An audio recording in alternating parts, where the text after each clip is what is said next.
My name is Gemma Lee, and welcome back to my channel. And today, I am going to be continuing with Volume 1 of Remnants of Filth. Which, for me, it's kind of been a while since I read it. Just been a bit busy. So I'm actually excited to continue today. I just got done doing this camp out thing for Christmas with my family.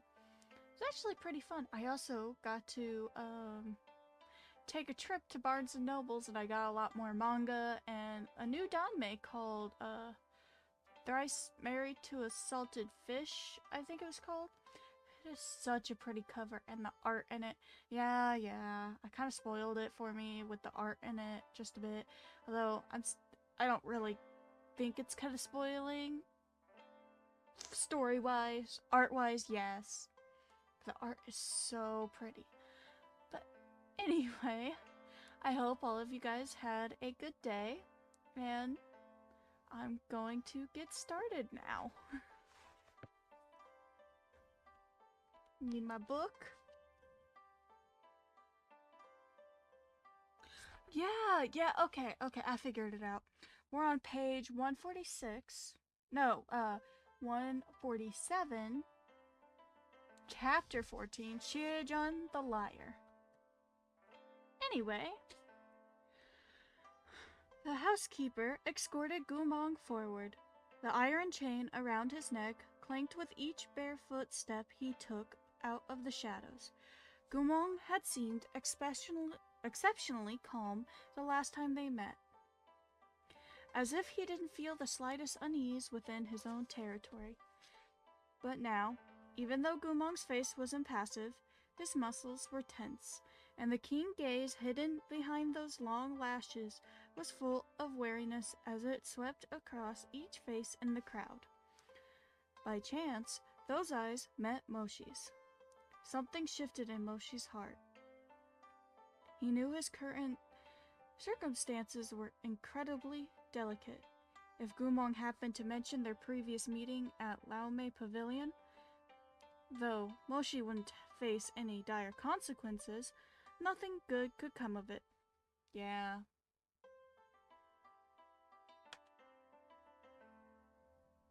Maybe they'd question why in their relationship in the past. Or, I don't know.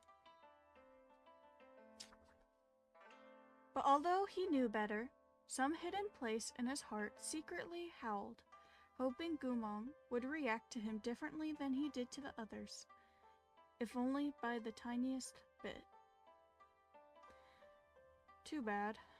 Gumong disappointed him again. Gumong had no interest in Moshi whatsoever. He doubtless saw him as simply another one of his strange clients. You know, I kind of thought he would probably find him, well, I mean, a little interesting considering the last time he got a golden crowry? Is that how you say it? I'm not sure. Crowry? I don't know. But, yeah. But also, he kind of protected him too. Sort of. Even though he probably thought he was getting, like, attacked and kissed. Well, almost kissed anyway. His gaze didn't linger on Moshi's face for even an instant. He glanced at him swiftly and directly, then carelessly looked away. Moshi stared stormily into his exquisite jade cup on the table and began to fiddle with it, eyes downcast. Oh, the illustration...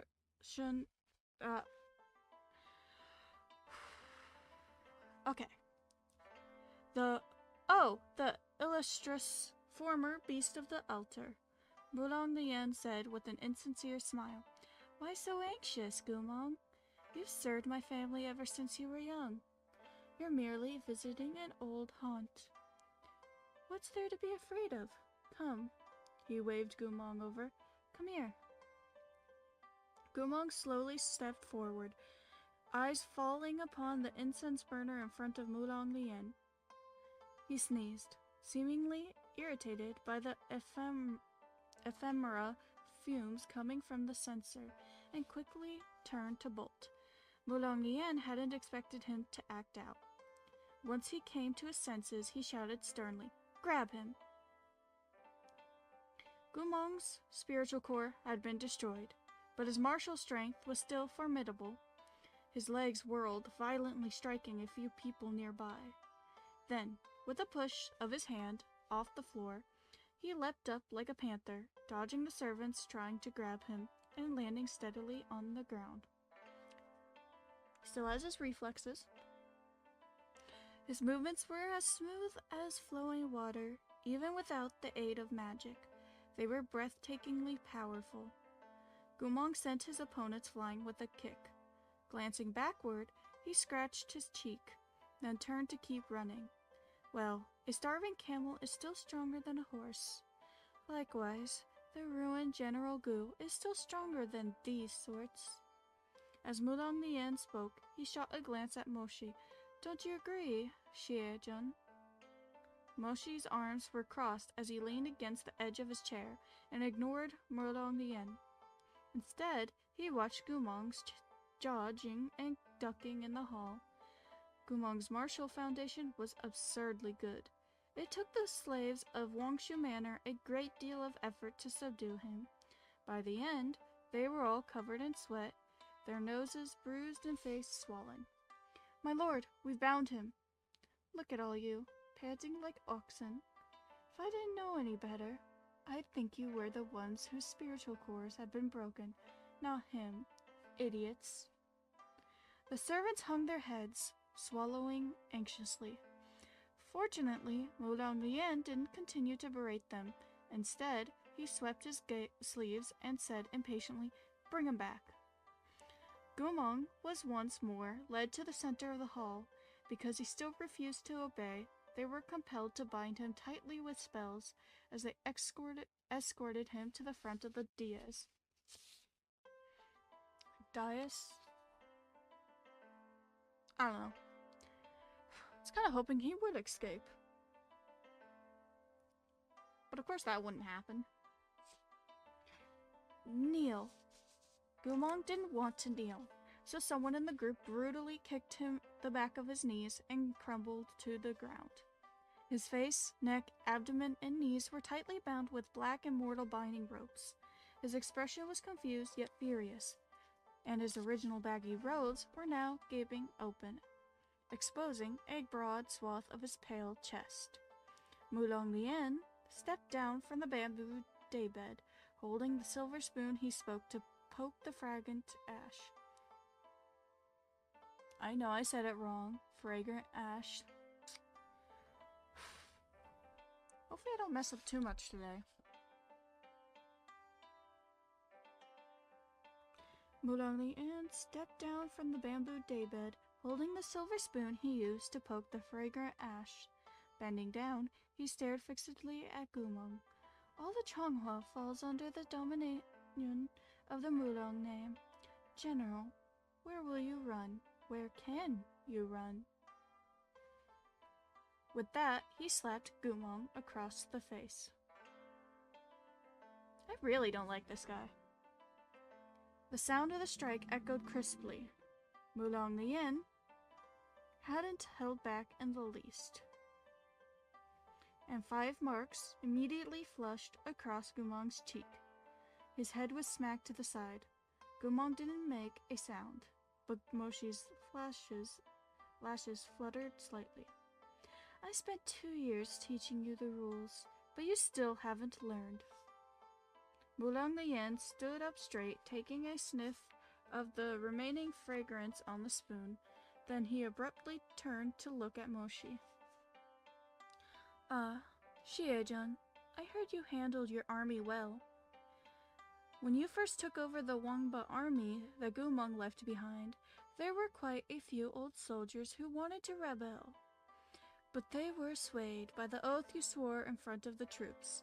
Seeing as you're such an expert, why don't you instruct the Wangba's army's formal general for me, as well?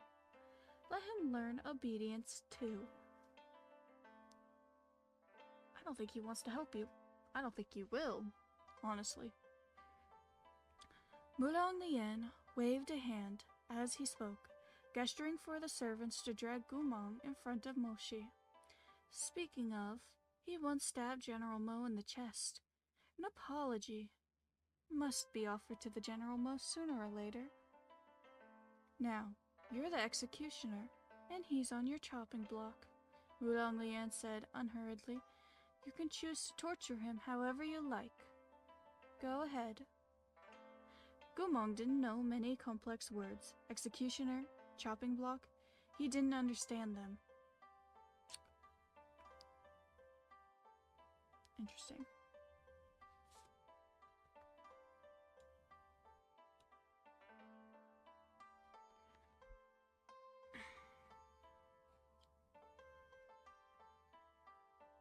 Sorry, I lost my page. I'm trying to figure out where it is again. But to him, the word torture sounded like a stick to a dog terrified of farther beatings. He shuddered, eyes widening. From where he lay on the ground, his field of view was limited. He couldn't see Moshi standing at an angle behind him. When the two servants at Gumong's side moved him, he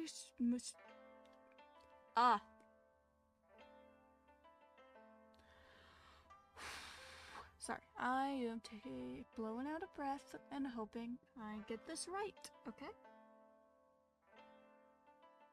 When the two servants at Gumong's side moved him, he strove to turn around, but the immortal bindings, ropes tightened around his head. The iron chains gagging his mouth were about to dig into his flesh, forcing the breath out of him. For a moment, all eyes in the room were on Moshi and Gumong. Yu Chenqing covered his eyes with his hands and peeked out from behind his fingers.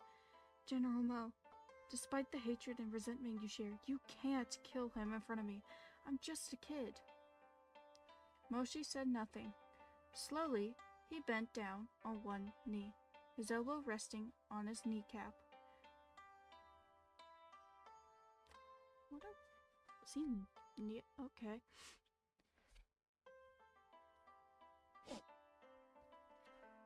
With his other black-gloved hand, he took hold of Gumong's jaw and tilted his face upward.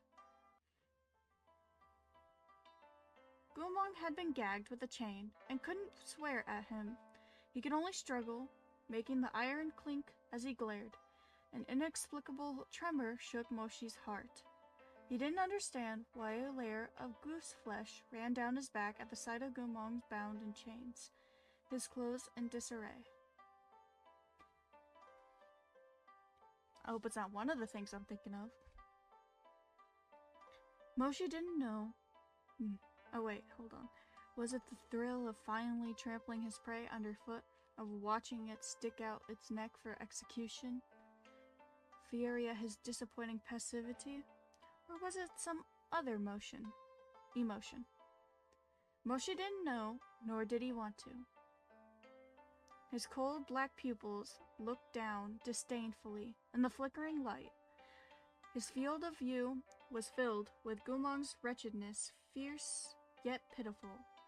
After several long seconds, Moshi closed his eyes and got to his feet. Take him away. What does Shiejun mean by this? Moshi turned his face away. I'm not interested in him. Kinda glad he didn't do anything. I don't want to read about some kid getting, well, I know he's not a kid, but some guy getting tortured. Not right now. Mulong Lian smiled. So that's how it is.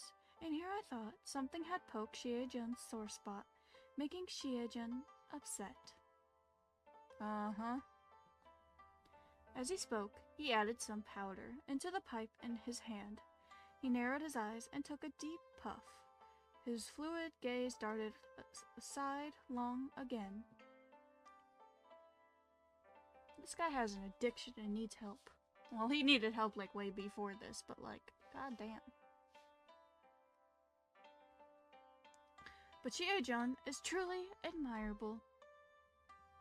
Even after busying yourself with military affairs all these years, you're still as aloof as ever. Of all those men and women, these ill-fated beauties, none of them are worthy of your attention. Let me ask, out of curiosity, what type of divine beauty would it take to catch your eye? Moshi made no sound, his face darkening. Realizing that the atmosphere between them was growing more and more strained, Yu Chenqing scratched his head and found himself taking a step in their direction, wanting to interject. You might need to, because I think it's going to get real bad in a second if you don't. Moshi didn't even look at him as he said, "Keep away from it." A beat. Oh. The drugs had gone to Mulong Lian's head. He scoffed. Does Chie-jun think a whiff of smoke will make the young Yu Gongzai an addict? Never fear. That is entirely impossible. It had better be. Moshi's gaze was like a hooked blade on a cold night, piercing through curls of smoky mist to stare at Mulong Lian's face. Perhaps, due to the power struggle between aristocratic families, Mulong Lian didn't care for the Mo clan in the least, and he had made things difficult for Moshi since they were young. He was constantly trying to ferret out Moshi's likes and dislikes, and to gather information that could be used against him. This was far from the first time he had attempted to probe his thoughts by making such insinuations. Mulong Lian laughed and continued doggedly to interrogate Moshi in his usual way. You still haven't answered my question. There are all manner of beauties in my Danmei pavilion, men and women alike. More than 100 in total. Does Chie-jun truly not care for a single one? And I kind of just thought Mulong Lian just didn't like him because he was involved with, Gumong. But no! It's way more than that. God, it's cold in my room. Hands are freezing. You needn't trouble yourself worrying about my personal matters. Mulong Lian took another airy drag, tapping the pitch-black pipe with jade-pale hands as he exhaled a fine cloud of smoke. Chie-jun, why do you restrain yourself so? I know you value your reputation, but as I see it, it's better to enjoy yourself while you can. Those insignificant things, like righteousness and character, are kind to drifting smoke. He breathed out a dense plum, and an indistinct smile cut through the gray haze. He blew apart those tendrils of fog. His voice languid. Look, it disperses in an instant. Reputation? Moshi asked coldly. Chie-jun keeps his distance from men and women. Why else, if not for your reputation? I'm a clean freak, Moshi replied blandly. I don't know why that got me laughing a bit. Word clean freak. Words. Mulong Lian didn't respond at once, lowering his lashes and exhaling a thin stream of smoke from between his lips. They stood, facing off for a while before Mulong Lian turned away with a sneer and sunk back down onto his Xing Fei daybed. Prudes are so boring. As he spoke, he waved a hand, calling for his guests. Come, everyone, enjoy yourself to the fullest. Have all the fun you like. Don't be modest. If there's a single maiden who's not dead drunk in someone's arms after tonight's feast, then I'll have to consider you're frail and impotent. From now on, Danmei Pavilion will be unable to afford to entertain you. A family slave approached Mulong Lian to ask, somewhat helplessly, My lord, do we take Gumong back or keep him here? Keep him here. Why take him back? Mulang Lian smiled. So, Xie isn't interested. Does that mean no one else will play? As he spoke, he shot a glance at Moshi. Xie, you truly don't care about him, do you? If you're sure you don't want him, I'm going to let the brothers have their fun. You can't see the disgust on my face, but trust me, it's there. It's there. I really don't like this guy. I know I said that like probably a few times. I don't even know how many times I said it in the last video when he was introduced. But this guy sucks. I hope he gets killed. Sorry, but I do.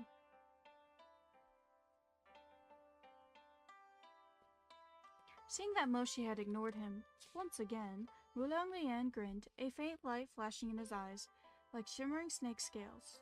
Oh, he's gonna say something to actually try to get under his skin. That might actually work. Alright, he nodded, pointing at Gumong. This one's too ugly for Xie tastes. He doesn't want him. Drag him down and let everyone else enjoy themselves. The crowd was naturally delighted. The public frowned on degrading ordinary courtesans, but disgracing Gumong would be met with praise and applause.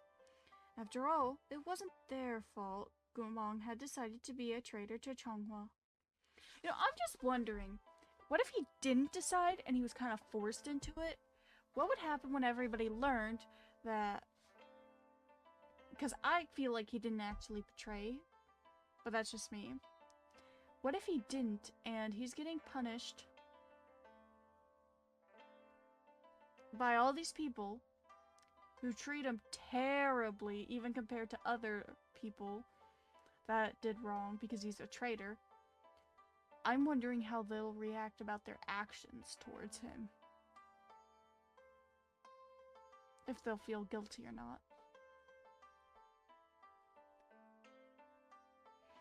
Those intoxicated cultivators surrounded him in an instant, jeering as they imagined the humiliations they'd soon inflict upon him. Someone noticed Gumong seemed to be hungry. He tossed a braised pork hock in front of him. If you want to eat, then eat. Gumong's bestial instincts were strong. Oh right, yeah, he thinks he's a wolf. Or thought he was. I don't know if he still thinks he does or not. After circling the hawk a few times, he was unable to resist his hunger and scooped it up, bringing it to his nose. He first carefully sniffed it, then, finding nothing wrong with it, opened his mouth to take a tiny bite. As he chewed, he stared at the young masters in front of him, his eyes cautious yet unwaveringly focused.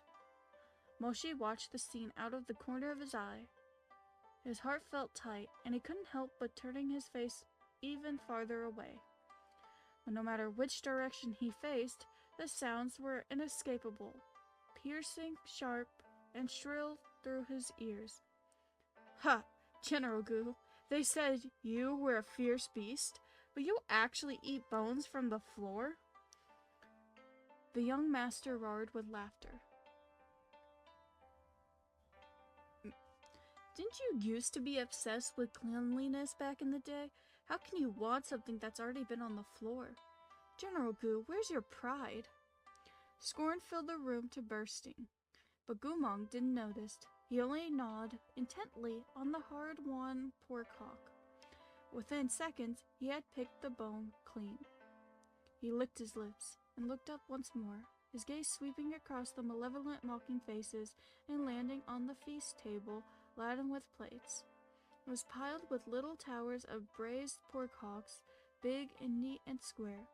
Lean meat eventually matched with fat. Each piece of braised pork was covered in thick sauce, rich and aromatic. For a while, Gumong stared without making a sound. Give, he said suddenly. I don't think that's going to end well with him saying give like that. But also, the way they're describing this food. It's kind of making me hungry. This was the first word he had spoken since entering the room. The crowd looked at him as if they had witnessed a habitually silent cat meow, and every one of them began to grow excited. Give you what? Guqin didn't hold back. He looked like a wild beast begging for food. Give me meat. The crowd roared with laughter. Look, he doesn't know how to ask for meat. Oh wait, no, I said that wrong. Look, he knows how to ask for meat. He can't understand anything else, but he sure knows meat. One hell of a beast out of the altar. You want to eat? Asked one of the young masters sitting on the dais.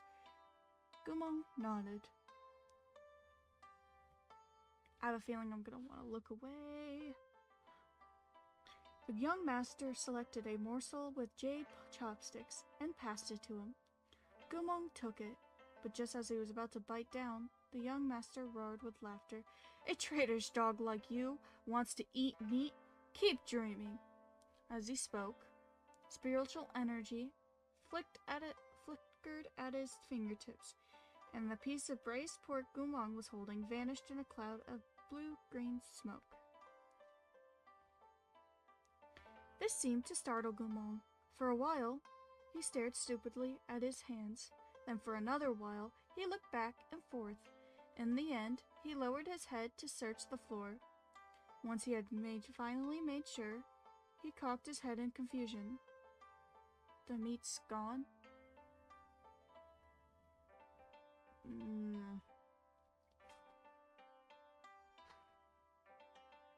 He's a little clueless right now, huh? With his memories gone and all.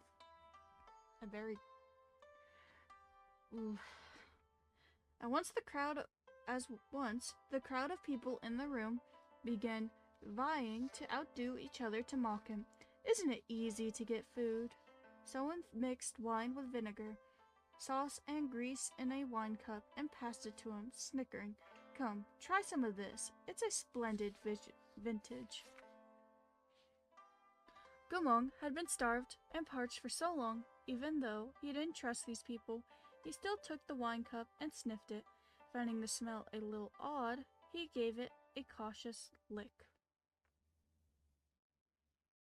I still think he thinks that he's a wolf still. Because he's still kind of like acting like an animal when they sniffing food and all like that. After a moment of stillness, he spat it straight on the person's face. Ooh. The onlookers slapped their thighs as they guffawed, and in their excitement some started thinking of other ways to disgrace Guqin. Oh, I'm not surprised about that. The young master, who had been sprayed, was infuriated by this indignity. He accepted a handkerchief and wiped his face, then grabbed Guqin's lapels to slap him hatefully. Beggars can't be choosers. Go beg in fucking hell.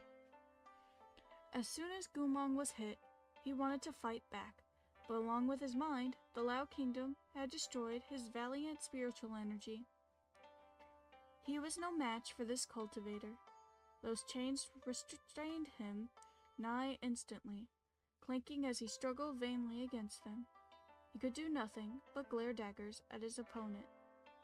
His eyes really did resemble a wolf's. Teach him a lesson. Beat him. Yes, beat him. Who didn't hate Guqin? Both Moshi and Mulan Lian were present tonight, and all these young masters sought to curry favor with the two noble lords. Not a one of them held back a mote with their magic. Offensive spells pelted Guqin like rain, as vicious as they could manage without killing him outright.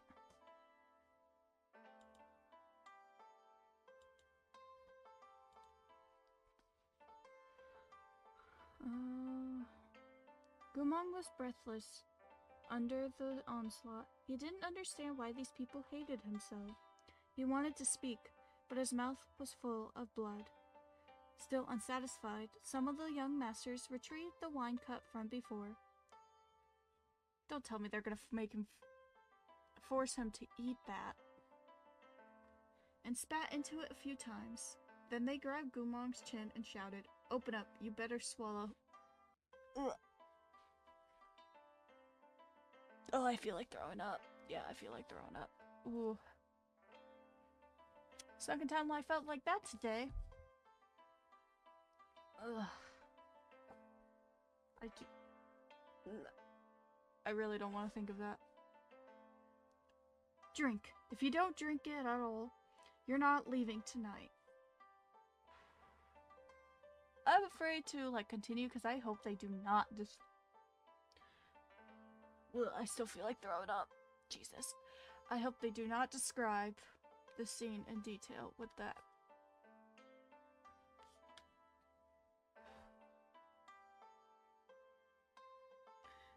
This crowd of rich and powerful nobles had surrounded Gumong to debase him.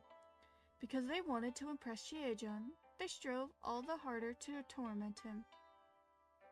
I don't think you're gonna impress him that way. Honestly, I think you're just gonna make him mad. Suddenly, they heard a muffled bang from the corner. The whole group whipped around, only to see that Moshi had shot to his feet and tossed his jade cup onto the table. He had been playing with his wine cup in silence all this time, but now he finally looked up, his expression dark as night. And that's the end of chapter 14. At page 158. We're on chapter 15 now, called A Little Test. Shiejun, what? Moshi's teeth gritted rage was written stark across his pale face. Handsome, yet frightening, he looked down across the crowd from his full height. But just as that blade-like stare was about to land on Gumong, he quickly looked away.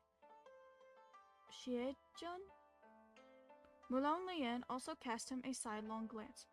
Oh, Shiejun, you were fine a second ago. Why this sudden outburst? I feel like he knows already. Moshi's expression remained displeased. The sight of Gumong surrounded and debased filled him with an all-encompassing hatred he couldn't begin to pin down. If he'd accidentally blurted out a command for the crowd to stop, he would have landed himself in a truly difficult situation. Fortunately, he had controlled his tongue. He took a moment to gather himself, and when he spoke, it was slowly and through a clenched jaw. Dignitaries of the court, wine-drunk and pleasure-seeking, idling and intoxication. You are all important members of the Bureau of Military Affairs, yet all of you have to perform all these despicable tricks. Each word was clipped with fury. Where's your decorum? Amid the hush of the crowd, Mulong Lian spoke. Shiejun, what do you mean? He sat up from his sprawling repose. Gumong is a traitor. These lords present are powerful nobles. These nobles are simply playing with the traitor, so where's the lack of decorum? How is this despicable? Mulong Lian took another drag of ephemera. Shiejun, you might be a clean freak, but why should you stop your subordinates from having their fun? Besides, this is Wangshu Manor. Gumong belongs to me, and everyone here today is my guest, no matter how high your rank. Before you hit a dog, shouldn't you at least look at its owner? That speech really did it. Not only had Mulong Lian insulted Gumong, he had demoted everyone else to the level of dogs. I hope it backfires on Mulong Lian, just saying. But as it happened, this crowd was thoroughly drunk, and had they been sober, there was still the fact that Mulong Lian was Emperor's cousin. Even if you let him borrow 10 times more courage. None of them would have dared say a word of dissent against the powerful Morlong clan. So they wouldn't have done anything. I was hoping. Moshi, however, was immune to such considerations. He stood, arms crossed, and coolly replied, Mulong Lian, the person to whom the members of the Bureau of Military Affairs have sworn loyalty is the Emperor of Changhua, not you. I don't want to hear you describe these important military and government officials as your dogs again. He stared straight into Mulong Lian's eyes. Tread carefully. You! Though Moshi's words were short and simple, they were extraordinarily heavy, like two swords pointed right at Mulong Lian's chest. The first sword was a reminder. The surname of the most useful and the most valuable person in Changhua military was Mo. Mulong Lian was a military official as well. But his rank wasn't as high as Moshi's. In Changhua, martial law was paramount. If anyone, even a noble, were to truly enrage Moshi, they risked swift and immediate punishment. Good, punish him. He's a terrible guy anyway. The second sword was an implication Mulong Lian's behavior had overstepped. This was even more frightening.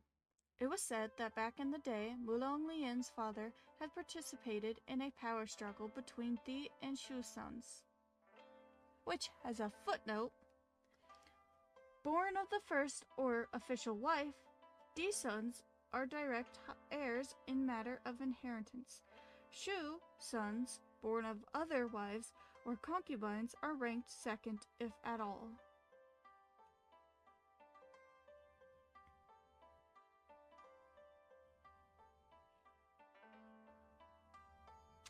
Okay. So I was rereading to make sure I understood what that meant in the book, knowing the meaning of Di and Shu sons. Lucky for him, the late ruler had monogamously allowed his brother's head to remain on their shoulders. But every member of this lesser branch of Mulong clan was yet anxious. The words imperial power were two they dared not touch. As expected, Mulong Lian paled.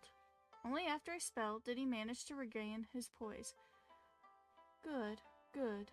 The corners of Mulong Lian's lips moved, forcing out a mirthless smile. Moshi, you've got guts. I'm glad it stunned him. He stared into Moshi's eyes, his gaze flitting away, then back again. A moment later, beams of light sprang from his palms with a hiss. A scarlet whip responded to his summons, thrashing through the air and stirring up a haze of dust in its wake. I misspoke earlier. Wait, hold on. He's taking out a whip? I don't think he can whip Moshi from how it sounds, but is he gonna whip Gumong? I mean, it already showed that he did it before in the book, so...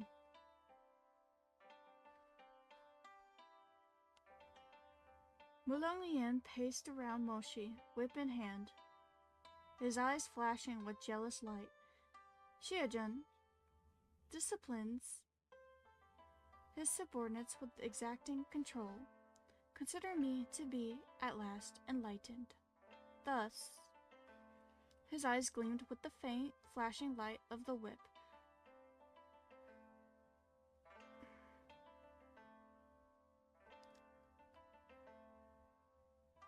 I'll try my hand at disciplining these stupid slaves, too.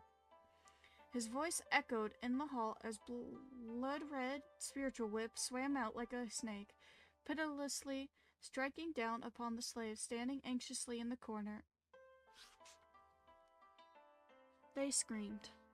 My lord, please, calm yourself." As Moshi heard these cries for mercy, his eyes flickered slightly, then darkened. Though he was a high-ranking noble, the northern frontier army he commanded was a unit of commoners whom Gumong had led to prominence with his blood, sweat, and tears. Those cultivators were poor, and most of them were slave-born. Moshi had been friends with Gumong early on, and later he had forged deeper bonds with his soldiers through the flames of war. He intimately understood their hardships. This was the reason that, despite his birthright as an aristocrat, Moshi had never bedded prostitutes, taken slaves, or disgraced the humble. Man, this guy.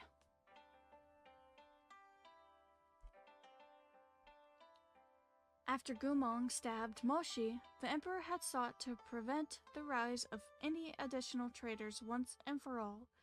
To this end, he had issued an order to execute the 30,000 remaining soldiers of the Wangba army and henceforth ban slaves from learning cultivation. That's a little extreme, not gonna lie. It was Moshi who had dragged his ailing body to kneel for days upon end in the snow, all to ask the emperor not to condemn the army in Gumong and left behind, not to kill Gumong's remaining soldiers, not to strip Chonghua's slaves of their right to cultivate. None of the slaves in that army had ever moved to commit treason. Why then does your Imperial Majesty wish to see 30,000 heads roll? They haven't betrayed us yet, but how does that mean they won't in the future? The emperor exclaimed angrily. Gumong led them. They're a horde of traitors in the making. Xiejun, do you forget your pain as soon as your wound is healed? Moshi's wound was in fact not healed. It still seeped blood beneath the bandages wrapped around his chest. Not gonna lie, I really actually like Moshi's character so far. I like how the author wrote him.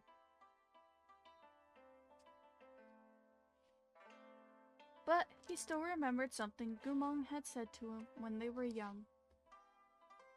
Gumong had been sitting on a pile of straw, chomping down on an apple and smiling at Moshi. Out of all the 9 provinces and 28 nations, only the 5 led by Chonghua are willing to let those of us born as slaves cultivate. It would be good if even more allow it in the future, even though Chonghua's never elevated a slave to officer. As long as the emperor is willing to let us cultivate, there'll always be a chance. I want to achieve something. All of us want to achieve something. We only hope the person on the throne will spare us a glance.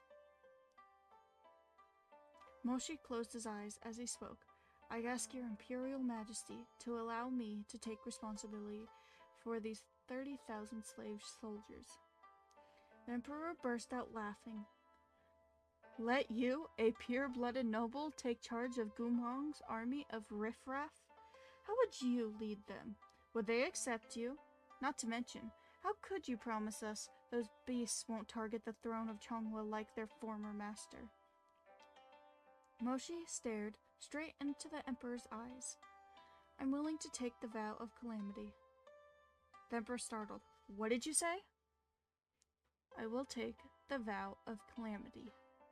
The vow of calamity was a grave, unbreakable oath that could be only sworn once. The contract alone took 10 years of the oath taker's lifespan. If broken, the heavens would strike them with a calamity, and the oath taker would be annihilated, becoming ashes on the wind. Damn, that's a heavy oath. But even if they adhered to their vow for their entire life, those 10 years could never be recovered.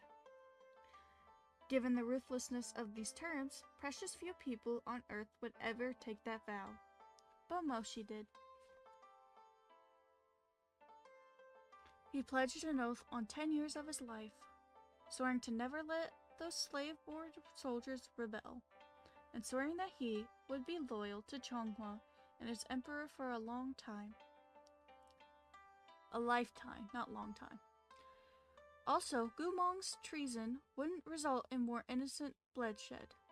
Also, Chonghua would continue to allow slaves the right to cultivate. Almost no one knew about the sacrifice he had made.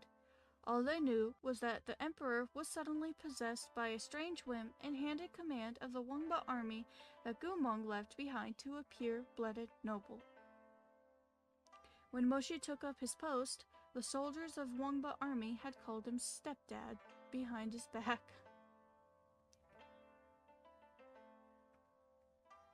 They had cursed him for his strictness and indifference, for being an aristocrat who could never understand how the poor suffered.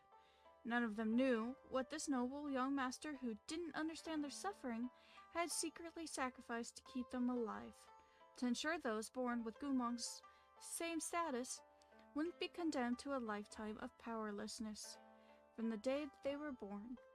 A decade of his life, an oath for a lifetime. I wonder what they'd think once they find out. If they find out what he sacrificed anyway. I wonder how many pages left of this chapter. About 3. This stepdad, whose very heart had been pierced, was imprisoned by his own circumstances. By his circumstances. Unable to please the either side. He'd done everything he could. It was just that no one knew. But Mulong Lian did, because on that day, he had been at the emperor's side. He had seen with his own eyes how Moshi spoke on the slave's behalf. Heard with his own ears when Moshi swore the oath and knelt on the ground, forehead in the snow. He knew Moshi had compassion for these slaves.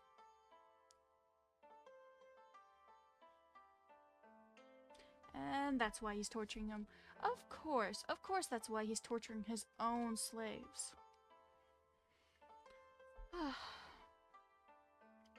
Mulong Lian couldn't rage at the emperor's general, but now that Moshi had displeased him, he struck out cruelly and shamelessly at those helpless slaves until blood flew through the air and wailing filled the room. Mulong Lian threw his head back and laughed, his pale, pretty face distorted by his loathing and addiction. He looked at Moshi and said meaningfully, "Slaves will always be slaves. Their blood is destined for filth from birth. What chance could they possibly have to achieve anything?" Nearby, Yu Chenqing was aghast. "Femra is no joke," he said softly. "I'm going to tell all my friends that they better not smoke it. It was only a little disagreement. Why did Wang Shujun go so crazy?"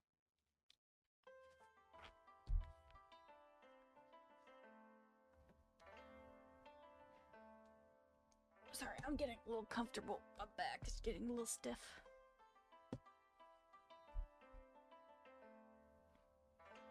Yet whipping the slaves did not say Mulong Lian. Out of the corner of his eye, he saw Gumong standing to the side.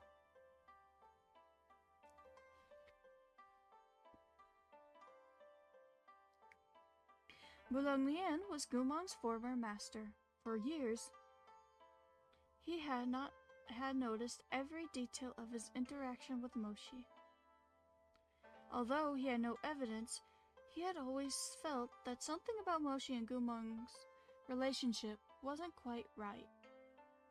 Kind of obvious from the first time he was introduced.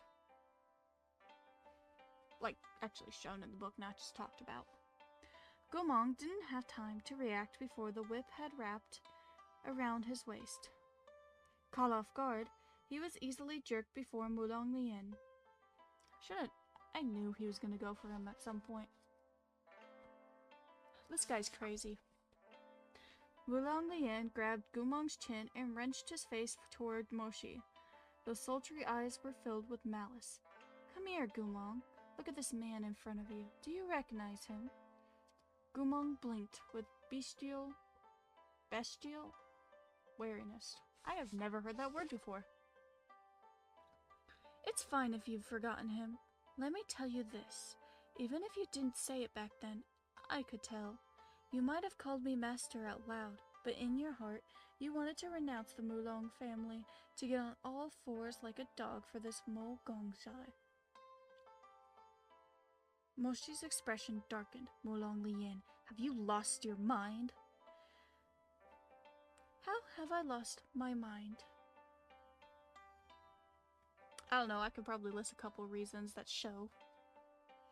Today is the day of our long-awaited reunion, but I haven't prepared a present. What about this? I'll test his intentions again. If he still wants to follow you, then I'll consider letting him have his way and relinquishing him. Okay?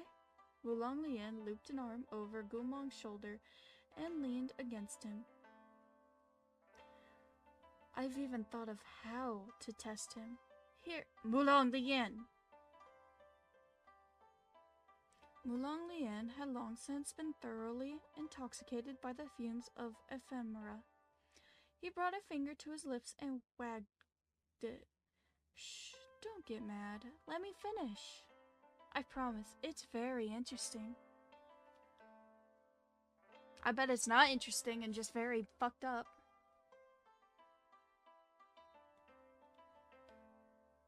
As he spoke, he lowered his head. General Gu, he said, his voice syrupy sweet, I'm going to give you two options. Listen up. To be honest, I've always been disgusted by your face, and I dearly want to cut it up.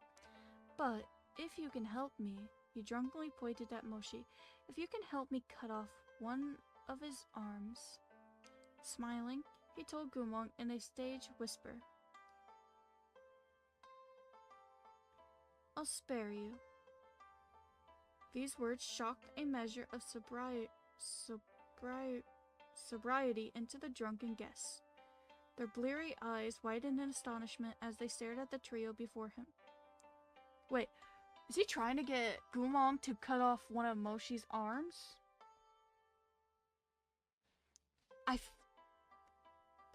From what I just read a bit ago, wouldn't that get him in trouble? Does he realize how much that would get him in trouble? At least I figured he'd get in a lot of trouble. Oh, he's too out of it, I'm guessing.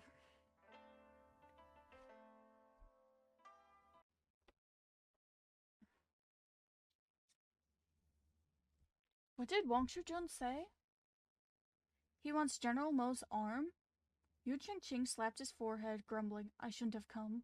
Then he shouted, Wang Shujun, Mulong Dage, you've had too much ephemera. You're addled. Where do you keep your sobering medicines? I'll go get some for you. But Mulong Lian didn't acknowledge him.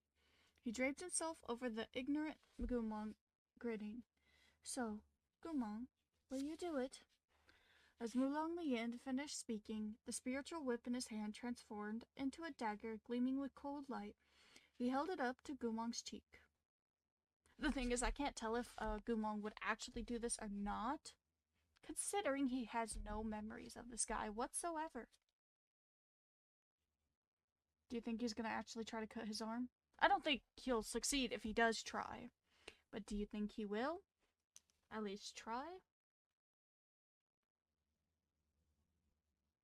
Sorry, my phone went off. I was checking it.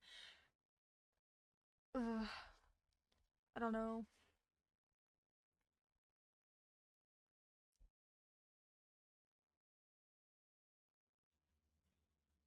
As Mulong Lian oh wait. Either get rid of his arm, or let me cut up your face. Your mind's broken, isn't it? I really can't wait to see which one you'll choose. Moshi felt a shiver in his heart. Mulong Lian wasn't drunk at all. It was obvious that with Gumong's current abilities, even if he took the dagger, he wouldn't be able to touch a hair on Moshi's head. There was no danger whatsoever. Mulong Lian was merely testing Gumong to see if he had really lost his memories, and therefore how much value Moshi had in Gumong's heart. I'll count to 3. The dagger was right at Gumong's face, another inch and it would draw blood. Gumong made no sound, turning to look at Mulong Lian's dagger, nigh indifferently. 1.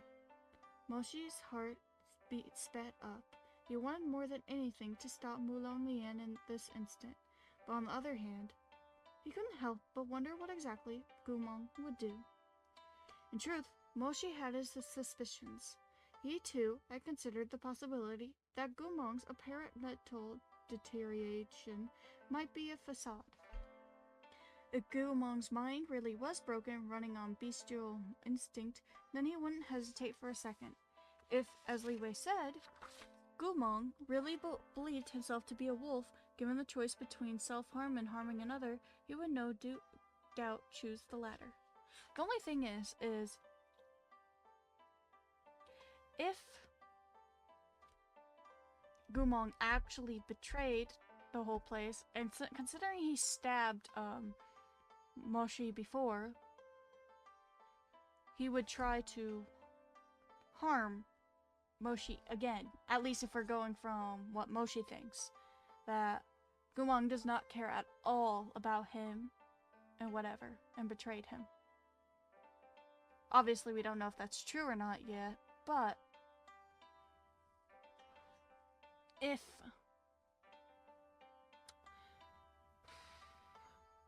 trying to think, if he forgot and then did the thing, so I feel like I don't know if it would prove what Moshi thinks it will prove for him anyway. Although if he hesitated, it will prove that he cared a little, but not necessarily about him, just, you know. I don't know where I'm going with this.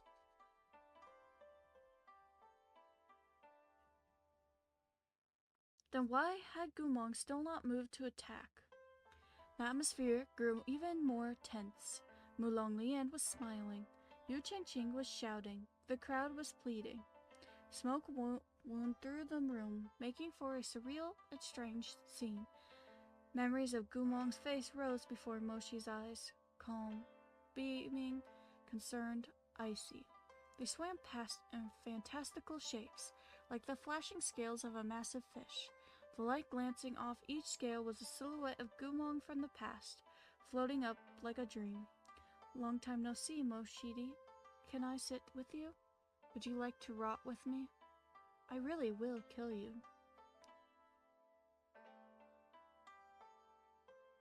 You know, maybe Gumong is hesitating. One, because he doesn't really have any of his memories.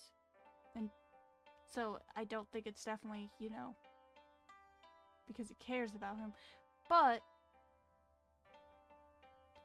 what if it's because Moshi, in a way, helped Gumong in the brothel? Anyway, continuing. These memories roared past in torrential flow, surging through Moshi's eyes. In the end, they were pierced by Mulong Lian's voice, and Moshi was hauled back to reality, which left only this Gumong, still somewhat calm, with only a faint furrow between his brows. 2. For some reason, Gumong still hadn't moved. Why wasn't he choosing self-defense? Wasn't he a beast, unable to remember a thing? And that was to say, nothing of this ruthlessness he'd heretofore shown Moshi? Gumong had stabbed him, so he should. 3. Stop. Moshi reacted instantaneously, sparks of light flashing in his hands as a talisman sigil erupted from his palm and swept toward the dagger Mulong Lian had lifted. It was too late. The dagger flashed toward Gumong's neck, and blood sputtered. Moshi's eyes widened. He said his face. I mean, of course he was gonna lie, but he said his face. Anyway, that was the end of chapter 15, page 170. I don't think Gumong's gonna die, but like, he's definitely gonna be bleeding a lot, that's for sure. And also, he lied. He said his face.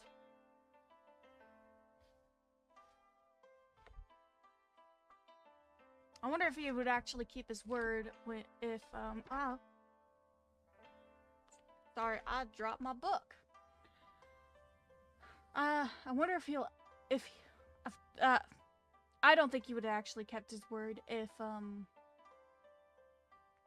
Gumong actually did what he said, because then Gumong would probably be severely punished for cutting Moshi's arm off, or at least trying, because I don't think he would have succeeded, but yeah. Anyway, we're going to pause right here, and we'll continue after a break. It'll just be a 10-minute break. I try to keep it only at 10 minutes. But please try to move around like I'm about to do, and like get yourself a drink and like, I don't know, stretch, whatever you need to do, because I know I definitely need to do all those things. And I'll be back to continue the book. See you soon.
welcome back. I hope you guys enjoyed your break. I know I was like a few seconds late from 10 minutes, but I was able to get myself some tea and move around and all. I'm like freezing, my room's like really, really cold, so I decided, you know what, I'll make tea.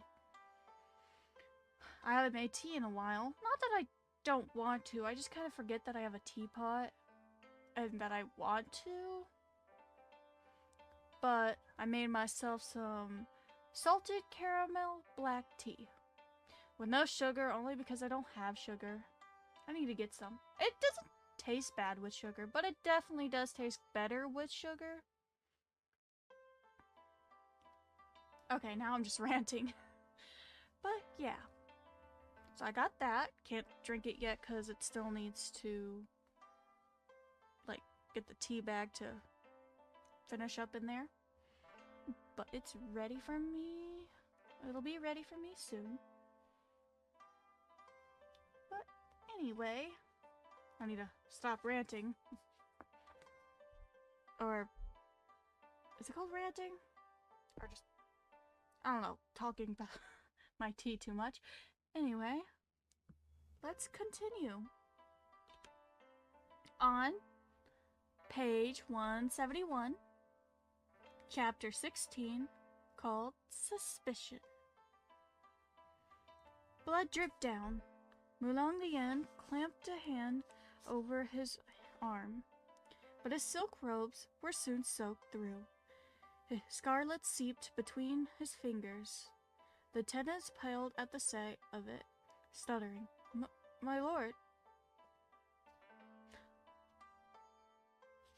Well, you know what? He deserved it, but I'm glad no one else got hurt. Well, at least Moshi and, Gumong. No one had expected that Mulong Lian would be the one injured. Neither did I. The crowd in Wangshu Manor erupted. Go get medicine, quick! Get the healing powder! Hurry! Tourniquets! Tourniquets! Mulong Lian's face was ashen. Somehow, in the instant he stabbed down with his dagger, a red lotus sigil had flickered to life at the side of Gumong's neck. An explosive flow of spiritual energy swiftly followed as a dozen swords of light lanced towards him. Not only had they jolted the dagger from his hand, they'd thrown him bodily several yards back. I'm guessing it was Moshi. Mulong Lian was briefly unable to speak. He bit his lower lip, his face flushing and paling in turns. At length, he collected himself enough to summon a blue light in his palm, and more or less stopped the bleeding. Gumong, he shouted. His voice shot through with embarrassment and fury. In the chaos, Gumong had scurried behind a table to hide. He was now rubbing his bare feet together, baring his teeth as he stared at Mulong Lian in a manner both extremely wary and extremely innocent. Those swords of light continued to swirl without pause.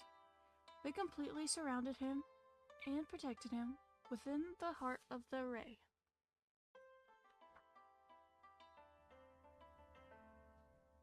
Oh, he's yelling at Gumong?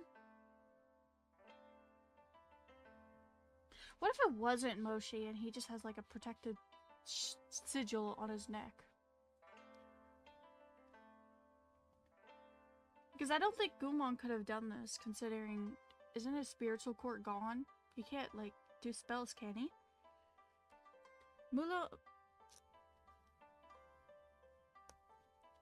One of the young masters in the crowd had once gone to Laomei Pavilion to visit Gumong. After a moment of thought, he realized what happened. It's that array, he cried. What array? Mulong Lian said angrily. If you know something about it, then hurry up and speak. This array. The subordinate also found out by accident. It's a little embarrassing to speak of. Speak! Once the young master saw how angry Mulong Lian had become, he responded with all due haste. Wangshudan, I answer you with all I know. This array isn't triggered by magic or high-level weapons.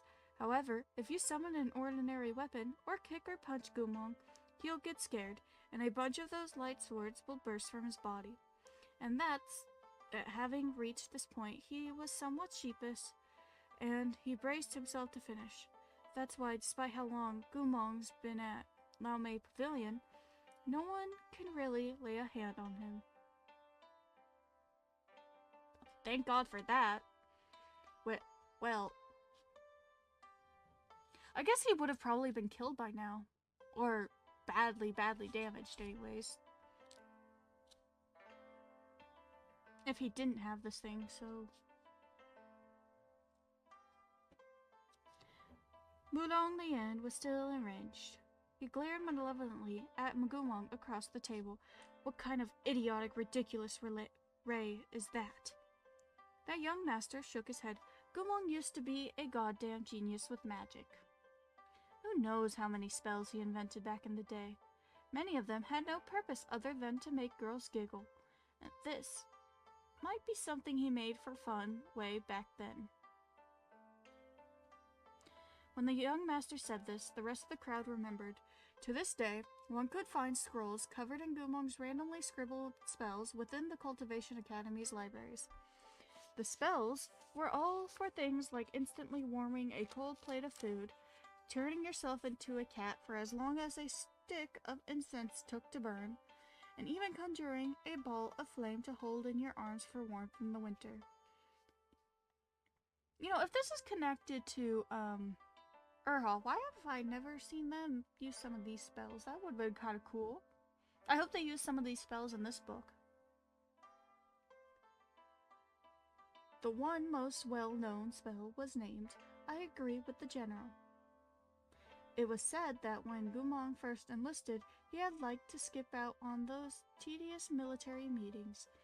To stop the general from finding out, he had devised a spell that transformed a piece of wood into a spitting image. This wood would sit there and listen to the general blather while the man it resembled escaped without a trace, hurrying off on some cheerful adventure or another. Come to think of it, that sounds about right. I would have loved that. To take place for me at work.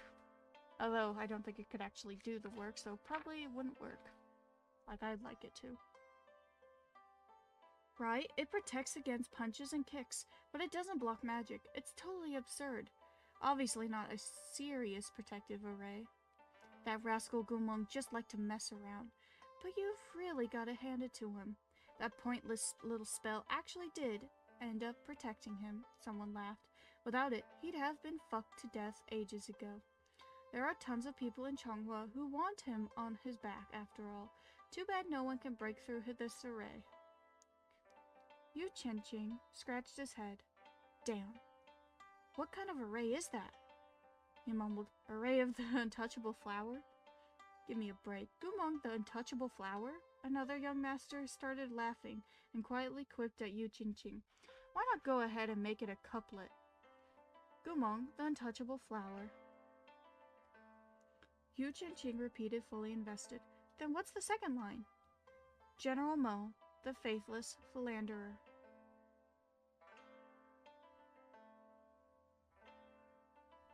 Oh. That's what they meant by couplet. Okay. Sorry, it took me a second. Also, there's a footnote, but I don't know for what, honestly. I'm trying to find it.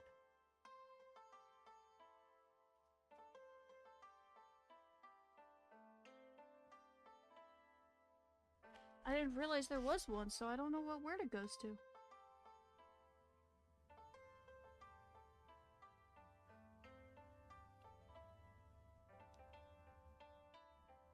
Oh, array of the untouchable flower. And there's a footnote for that one. Flower upon a high mountain, an idiom describing aloof, untouchable beauties.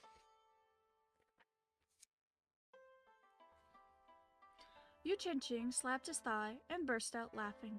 That's not right at all, but it's still... What are you laughing at? No, I did it the wrong tone. I thought Moshi would have said that. What are you laughing at? Mulong Lian cut him off. You're so undisciplined. See if I don't take it out of your father as punishment. He snapped in humiliated rage. I'm not laughing. How would I dare? Yu Chengqing hastily replied. Let me just say that as long as it makes Wang Shujun happy, you can take whatever you want out of my dad. You can even take my dad out on a date. I can't believe Yu Chengqing offered that, and that was said in this book. Give me a second. I want to drink some of my tea. Maybe it's a little cooled down and not too hot. Hot. I gotta take the tea bag out. Hot. Okay.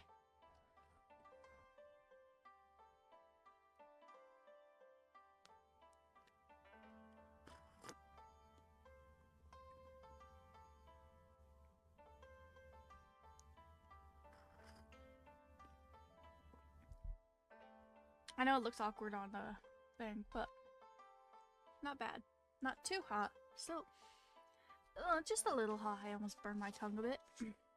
Anyway.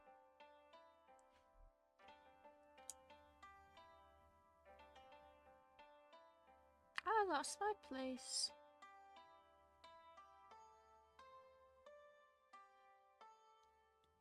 Mulong Lian glared at him. Not only had he failed to show off at the feast tonight, he'd suffered the wounds to both his flesh and his dignity. He found this very hard to take and turned to bark out, "Where are the attendants?" awaiting my lord's orders.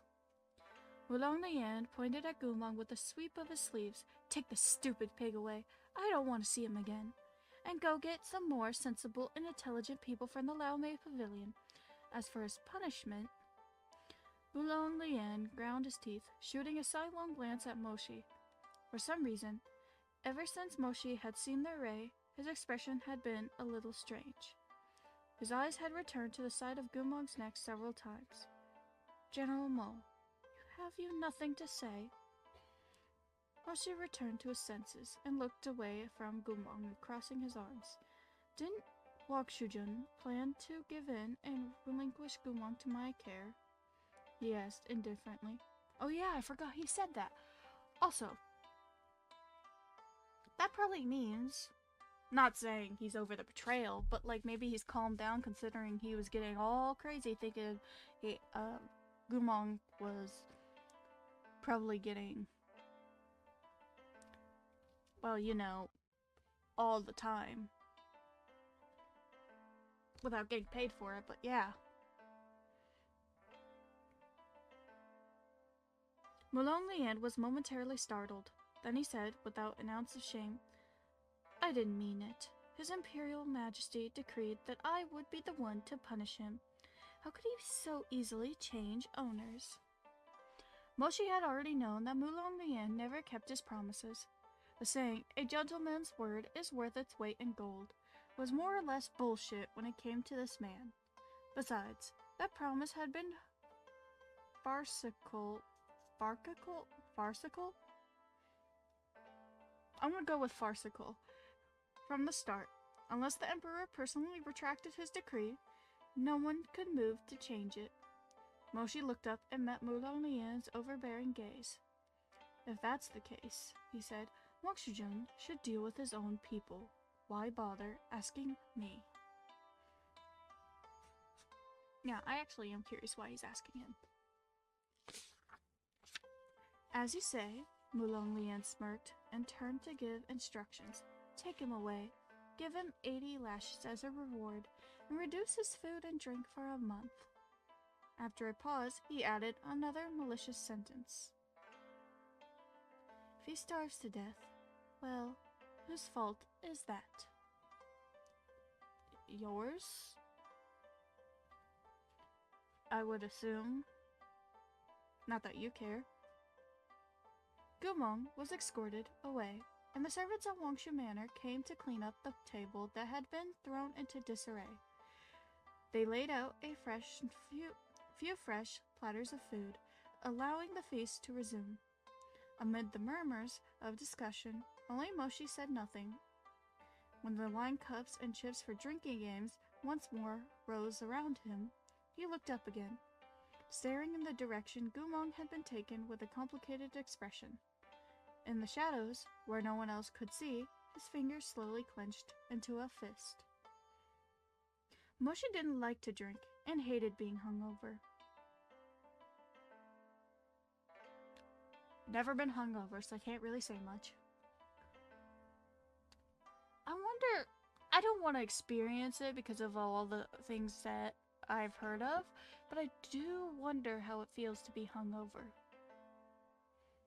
I mean, I have drank before, and I've gotten drunk many times, but I've never really felt hungover. Usually people say they have a really bad headache. I don't know. As far as I know, I don't think I've been hungover. But after returning from Wangshu Manor that day, he sat in the empty courtyard of his house and opened a jar of good wine that had been stored for many years. Cup by cup, he drank until the jar was drained. He looked up into the empty sky where the clouds were clearing after snowfall. "Liwei," he said to his housekeeper standing beside him, "how many years have you been with me?" 7 years, my lord." 7 years, Moshi murmured. 7 years ago, Moshi had pursued the traitorous Gumong. After crossing enemy lines, he had been stabbed in the chest and his life had hung by a thread. While Moshi lay in bed, unconscious, Memper had ordered Liwei to go to Xie Manor to look after him. So it had already been 7 years. Dissatisfied, Moshi wondered why he couldn't let go. Why couldn't he forget? My memory's pretty bad, probably forgetting this thing, whatever, but it's been 7 years? I know it was 2 years ago they found Gumong, and then placed him in the Danmei Pavilion. I didn't realize, though, it was that many years ago that he betrayed them. So that means 5 years before the 2 years. Oh, I wonder how his life was those 5 years then. Gumong's, I mean. I could already figure out Moshi's. Or have an idea, at least for Moshi's.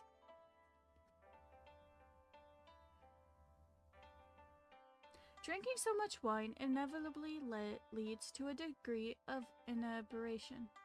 Moshi wanted to remain clear-headed, so when Liwei moved to top up his cup again, he shook his head. Liwei complied. Those who were undaunted by beauty and unintoxicated by fine wine were rare. Few men could hold back with ease in the face of desire, but Moshi was one of them. "What do you think about me and Gumong?" Moshi suddenly asked. Liwei was startled. "You two aren't a good match?" he hesitantly replied. "Why are you talking about matches between two men? Seems you've also had too much." Moshi shot a glare at him. "Try again." I'm actually surprised that Liwei went that way with that. I thought he would go the way that, like, you two hate each other and all that. Only then did Liwei react, smiling. "Oh, the relationship between you? Everyone knows it's bad." "And how was it before?" "Before?" Liwei thought this over for a while. "In those days, I hadn't yet had the fortune to be assigned to my lord's side. But I heard that my lord and General Gu were martial brothers at the academy, comrades in the army, and twin generals of the empire, as well as, I don't know. To be honest, I can't think of anything else. Some said that you used to be quite familiar with General Gu. And some said it only seemed that way because General Gu was warm to everyone, like sunlight, so perhaps he wasn't truly that close to you. That's about it." Moshi nodded without comment. Martial brothers, comrades in arms, two generals of the empire. This was the impression most people had of Moshi and Gumong's relationship. It didn't seem wrong. Then, what was it actually? Li Wei asked curiously. I didn't think you'd actually ask that. Between him and me, unexpectedly, Moshi smiled very slightly and lowered his long lashes. Something bitter was hidden in that smile. Hard to say. Can't be sure. Oh, I thought it said can't be sure. Hard to say. Can't be said. He paused. Not should it be said. Nor should it be said, he finished slowly. No one in Changhua would believe that Gumong had been so to Moshi what a clear spring might be to a traveler dying of thirst. Before Moshi met Gumong, he'd had ambition, duty, unyielding willpower, and no fear of hardship. But the most potent sentiment in his heart had, in fact, been hatred.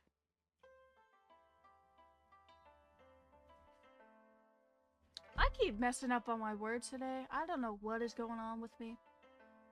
Although I can't really say much because I always kind of do, but like a lot in the past couple minutes, I swear to God.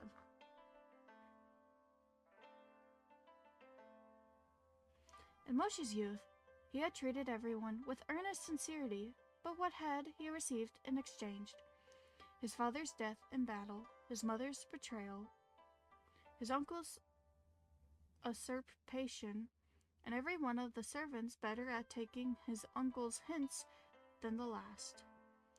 They'd called Moshi young master to his face, but they'd all acted under his uncle's orders. He'd had to be constantly on guard.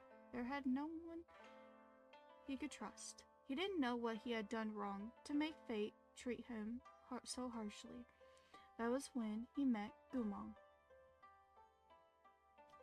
In those days, Gumong had been so kind, so generous, so righteous. Although he was a slave, his status as low as dirt, he never resented or criticized anything. When he and Moshi first started exorcising demons and monsters together, Moshi had been ill-tempered and often rude, but Gumong had forgiven it all with a smile. He had always emphasized with other people's difficulties, even though he had led such a difficult life himself. He always strove to breathe in every wisp of kindness in life, and then did all he could to get a little flower to bloom. I swear, the memories of this guy, he sounds like such a nice guy, compared to the stories of him betraying people.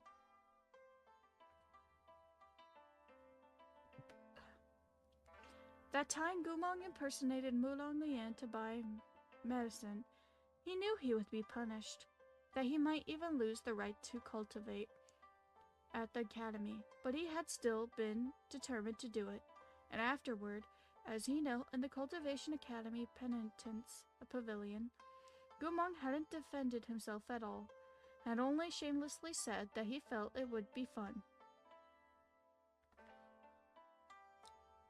Clearly, Gumong had done it because he had been seen with his own eyes that this village was plagued by illness year-round. He had been unable to bear it, but Gumong was so lowly that even if he used the most obliging manner and softest voice to say, "I wanted to save people," he would be met with merciless derisions. Even if he carved his chest wide open to reveal the unbearable anguish of his heart, he would still be met with sneers at his passion, doubts of kindness, a mockery of his audacity, and ridicule of his trembling sincerity. Gumong knew all of this, so he didn't argue. See, he seems so nice!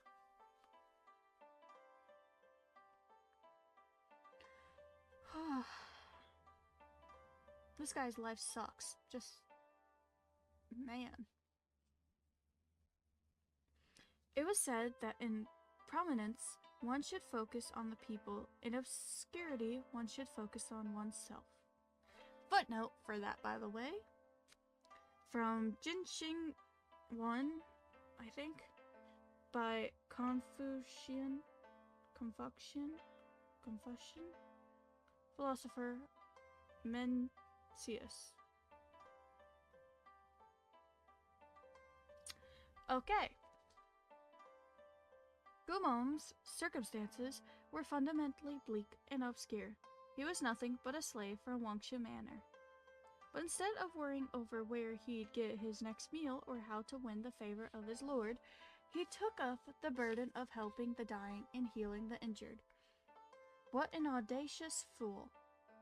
But it was his cockiness of his, that sincere heart overflowing with burning passion, that had pulled Moshi, who had lost his faith in humanity, back onto the right path. My lord, Li Wei's urging voice broke through his daze. The night is cold and damp. You should go rest. Moshi didn't immediately respond. His hand was still over his brow, covering his eyes. At the sound of his housekeeper's voice, he turned slightly and flicked his fingers once, as if to wipe something away. After a few more seconds, he spoke, his voice very low and very soft. Li Wei, I'm here. Say, he muttered. Could it be that Gumong never lost his memories? That he's only pretending? I don't think he's pretending. I want to see something, actually. Oh, we're not even halfway yet. I'm hoping to at least get to 200. Page 200, or close to it at least, before I end for today. We're at page 180, and just finished up with chapter 16. So, we're kind of getting there.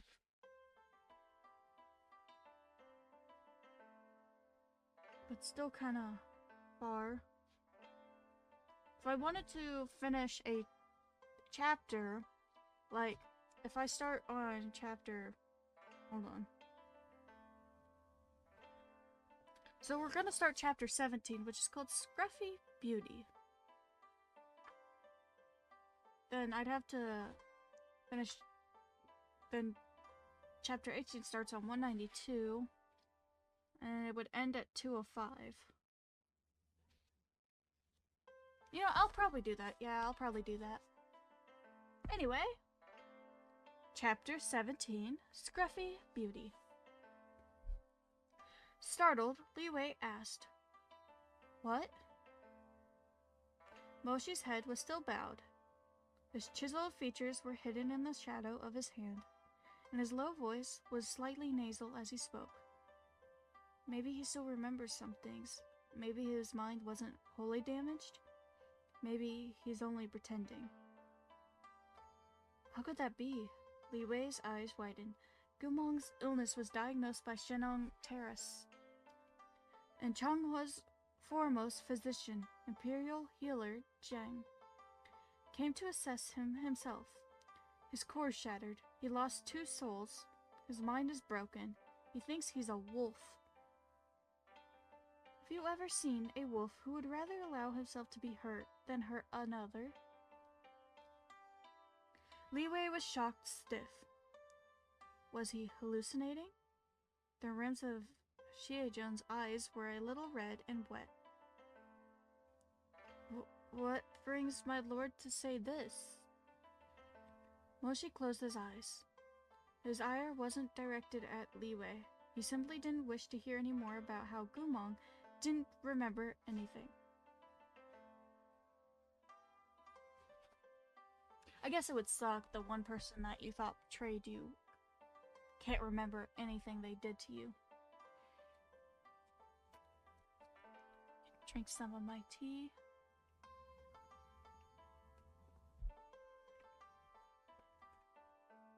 Now it's definitely cooled off. Still warm though.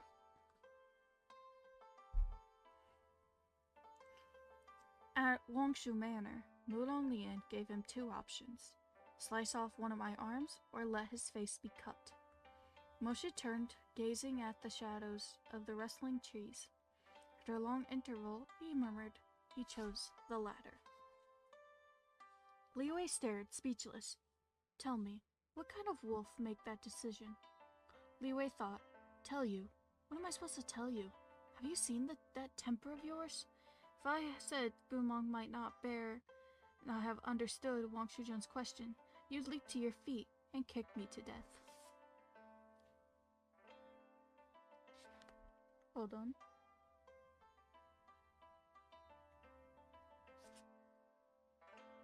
From the day forward, Moshi could only be described as possessed. Later, when Moshi was in a better mood, Liwei approached him and tactfully tried to explain.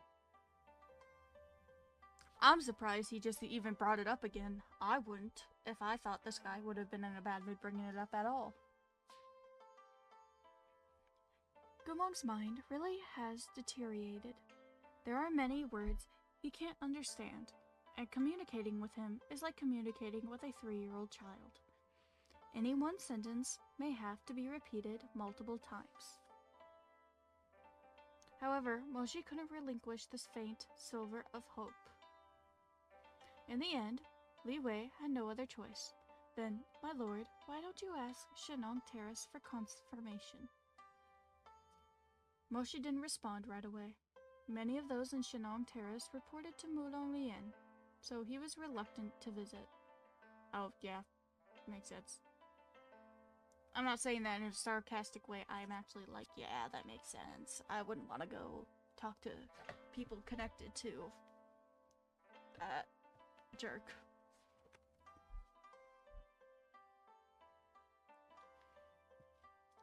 Plus, I feel like Mulong Lian would just mock him for it later and use it against him.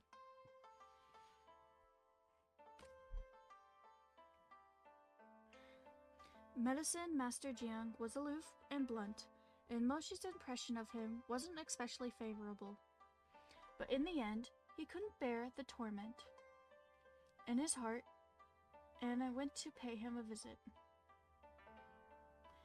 Outside the arching eaves of the extravagant healer's manor, the attendant anxiously told him Xiejun, proprietor Jiang, left to collect medicinal supplies.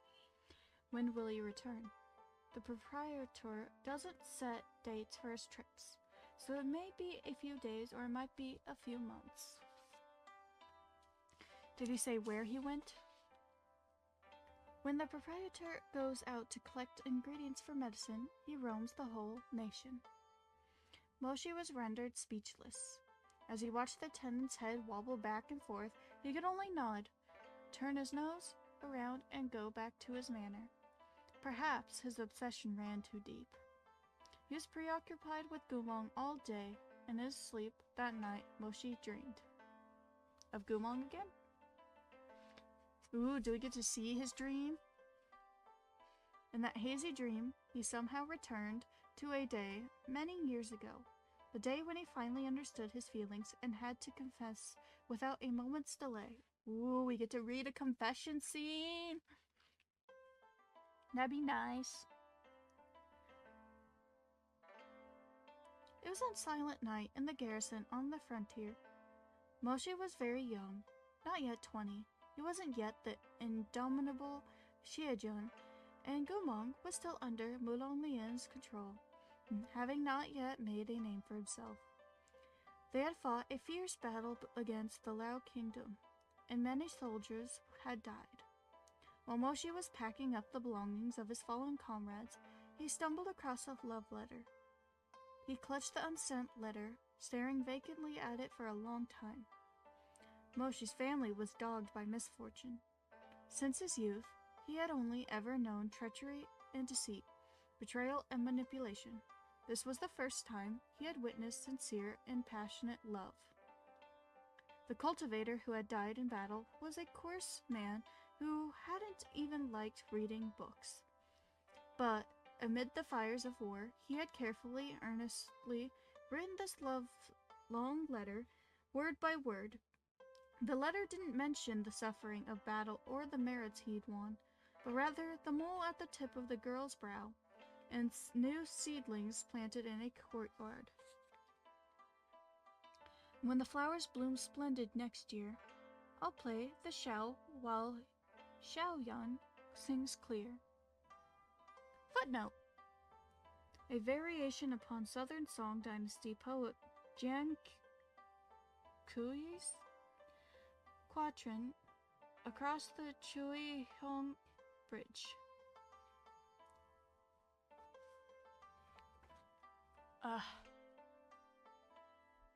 Don't ask why I did that. I was trying to stretch my neck a bit.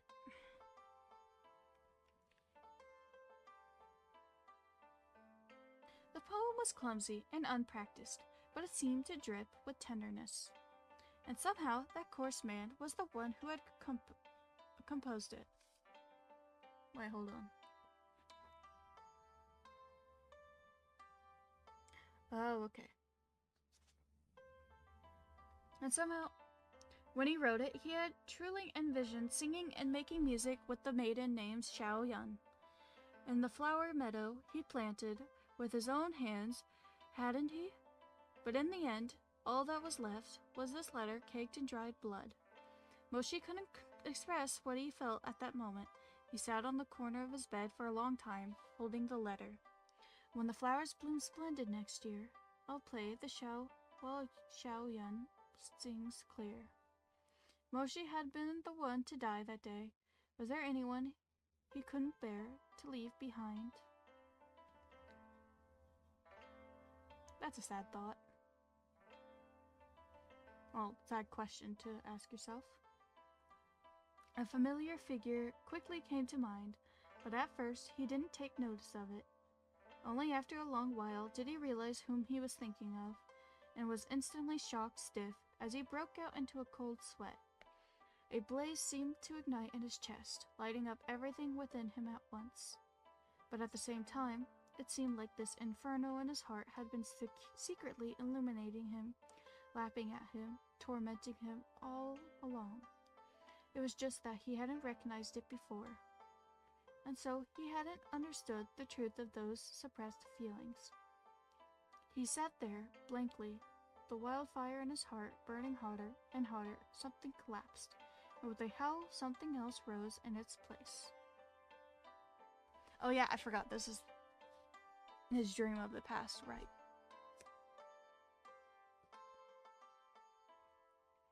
I was gonna be like, why is he that surprised now? Like I said, my memory sucks sometimes. I just... From outside the tent, there came the sorrowful wailing of cultivators who had lost their brothers. He heard the faint sound of a shun and the soft sigh of the wind.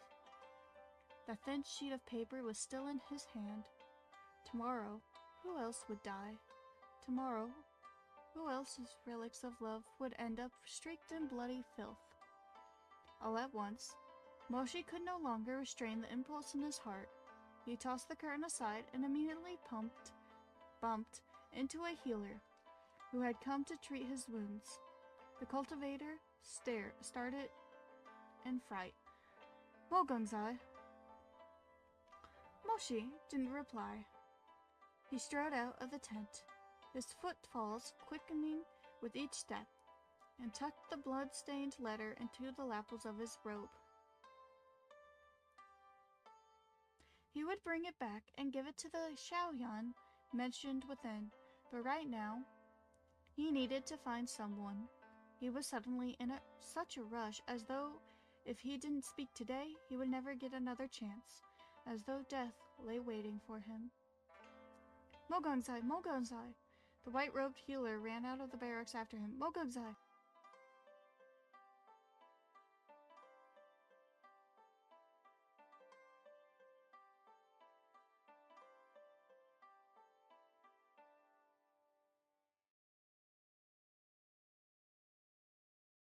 The wound on your arm, but Moshi ignored him. He didn't care about some insignificant wound. He ran out of the camp, then summoned a spirit horse and galloped ahead. The freezing wind and early snow blew in his face, and the birds of the garrison twittered behind him. He left all those fragmented sounds in his wake. A burst of passion was growing in his heart, and he wanted to pour it out before Gumong, who was on night duty. He could feel his own thumping heartbeat, his emotions burning in a smoky blaze. Even amid the frigid wind and icy snow, his palms were touched with damp. "Where's Gumong?" he breathlessly asked the garrison cultivator. As soon as he arrived at the northern barracks, before he even dismounted from his horse, "I'm looking for him. Where is he?" The cultivator was alarmed by Moshi's sudden appearance. "Does Mogongzai have an urgent report?" "Urgent report? Why do I require an urgent report to visit him?" His exhales were scalding steam, his tone becoming more and more impatient. Then the cultivator trailed off, hesitating as his eyes grazed over Moshi's wounded arm. Moshi understood what he meant. "Then why aren't you properly resting to heal? Why are you racing across the whole camp in the snow to look for some nameless soldier?" Moshi was too anxious and too impulsive. Kana could tell. He had just realized something extremely important, something that had bothered him for a long time.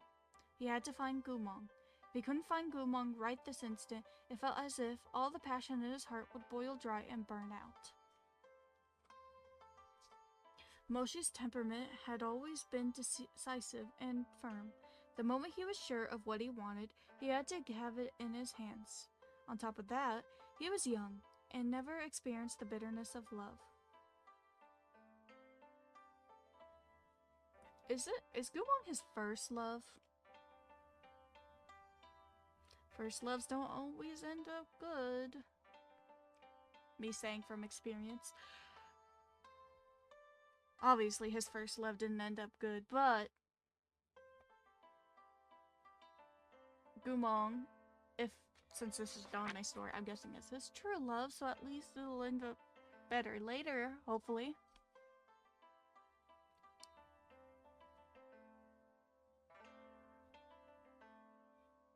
He wasn't even considering the consequences. He had no thoughts for propriety or of righteousness or whether he would be rejected.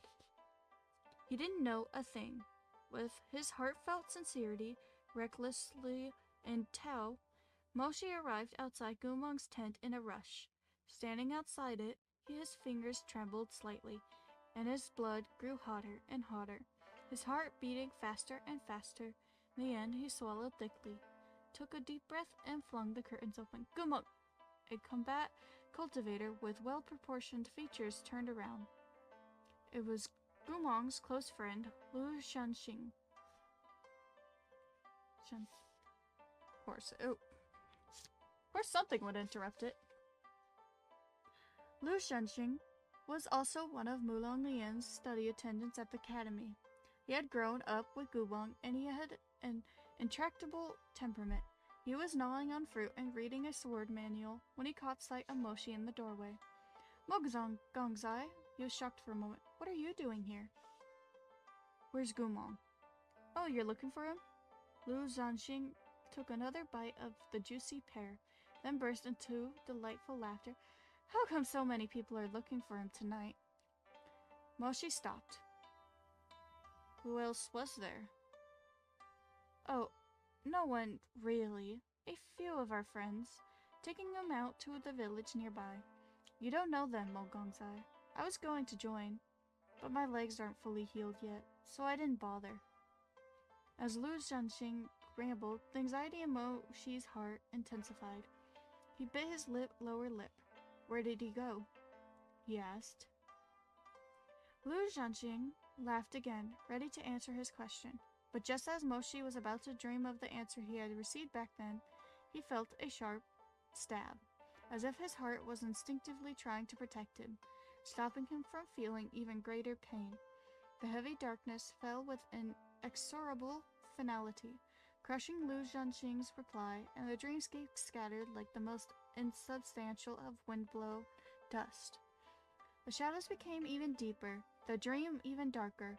There were no more sounds. In the end, it became nothingness. All returned to silence. Of course it had to leave me off of a cliffhanger of what would happen. It better show up later in the series because I want to see how he confessed and how it goes.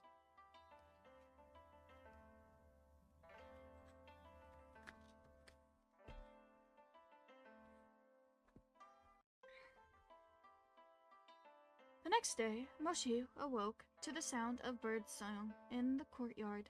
He blinked, gradually coming to his senses as though surfacing from the wreckage of a beautiful illusion. Gumong. Dang it!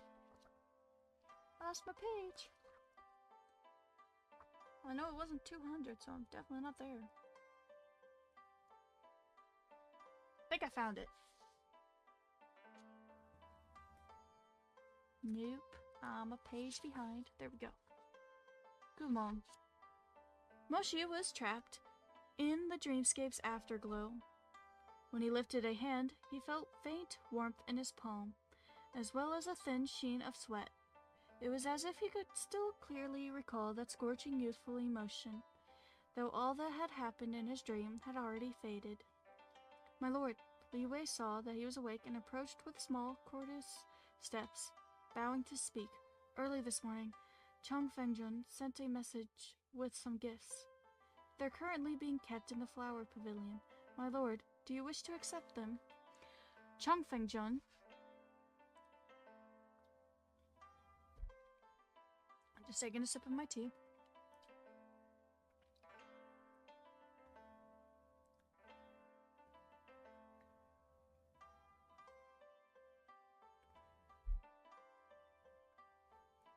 After awaking from a depressing dream of the past, even the brilliant and extraordinary Xiejun needed some time to gather himself. Only after a long while did he knead his brow and frown slightly as he remembered. Chang Fengjun was a downtrodden old noble. At present, though, he still had his status. It was only in name. Moreover, Chang Fengjun hadn't interacted with other highborn families in many, many years. Moshi was rather grumpy upon waking. He pressed at the protruding veins at his temple.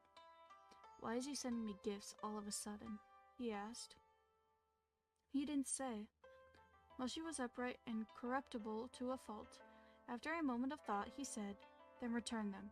You can say I've accepted the intention, but since it's neither a holiday nor a celebration, I can't accept the gifts. I want to know what the gifts are. Maybe they're important. Yes.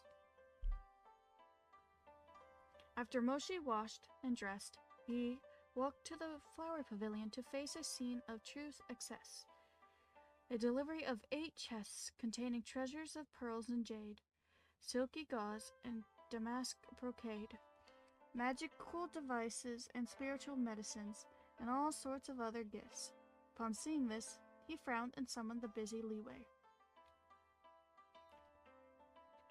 If this guy doesn't usually talk to nobles and all, why is he giving so many gifts to Moshi? It doesn't even seem like they have a close relationship from how Moshi responded to the gifts. Is Chang Fengjun in trouble? Eh? Li Wei looked at him in surprise. He isn't. Then what does he mean by this? Well, Li Wei thought to himself. Apparently, Chang Fengjun had recently offended quite a few nobles at the Cultivation Academy because of something to do with his daughter. A few of these nobles were of powerful and prosperous great families. Sending gifts to Xiejun was an obvious attempt to test the waters and see if he could get the help of his formidable commander who had recently returned to the city and wasn't yet caught up with the events. Ah, so he's just bribing him, basically. The housekeeper Li was a highly intelligent man. He knew it was best to avoid involving oneself in matters concerning multiple clans. If my lord doesn't know, then I couldn't possibly know either. Moshi solemnly glanced over the gifts a few more times. He still couldn't figure out the sender's intention, and so he decided to waste no more time on it. I'm leaving," he said, adjusting the fall of his sleeve. "I won't be returning at noon. Tell the kitchens there's no need to prepare a meal." "Oh," Li Wei replied, unable to stop himself from sneaking a peek at Moshi. These past few days, his lord's behavior had been a bit off. Ever since he returned from Wangshu Manor, it seemed that as long as there was no courtly nor military affairs, he went out every day without fail. Sometimes he was gone for half a day, sometimes for the entire day, sometimes only returning in the dead of night, and he never let his attendants follow. Given these clues, no matter how you looked at it, it seemed he was having a secret rendezvous with a beautiful paramour. I'm just gonna say, I definitely don't think it's that.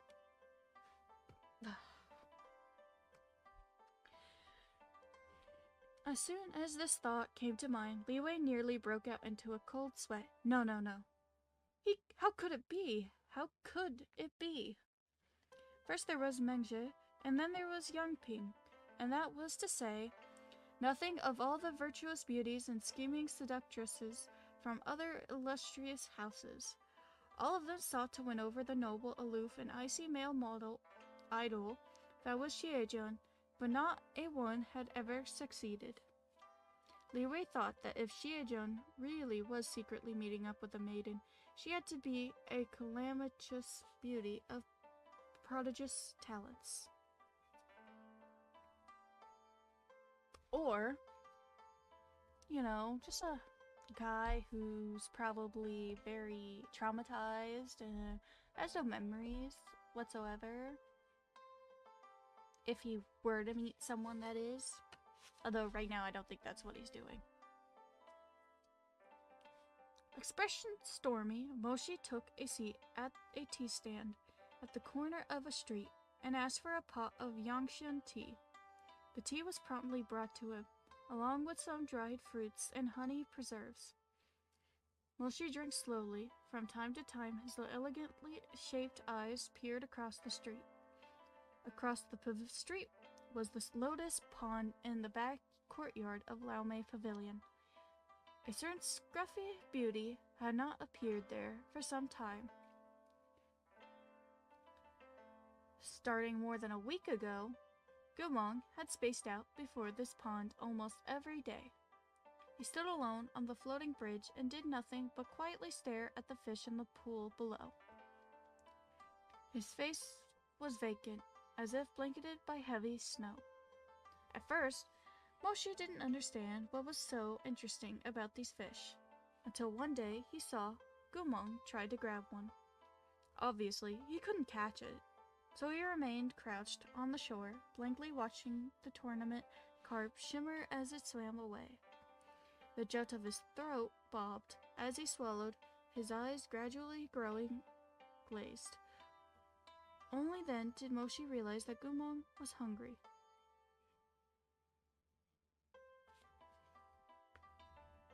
It had been more than 10 days since Mulan Lian declared that he would reduce Gumong's rations for an entire month. So poor, Gumong wanted to catch a fish to eat. Wait, hold up.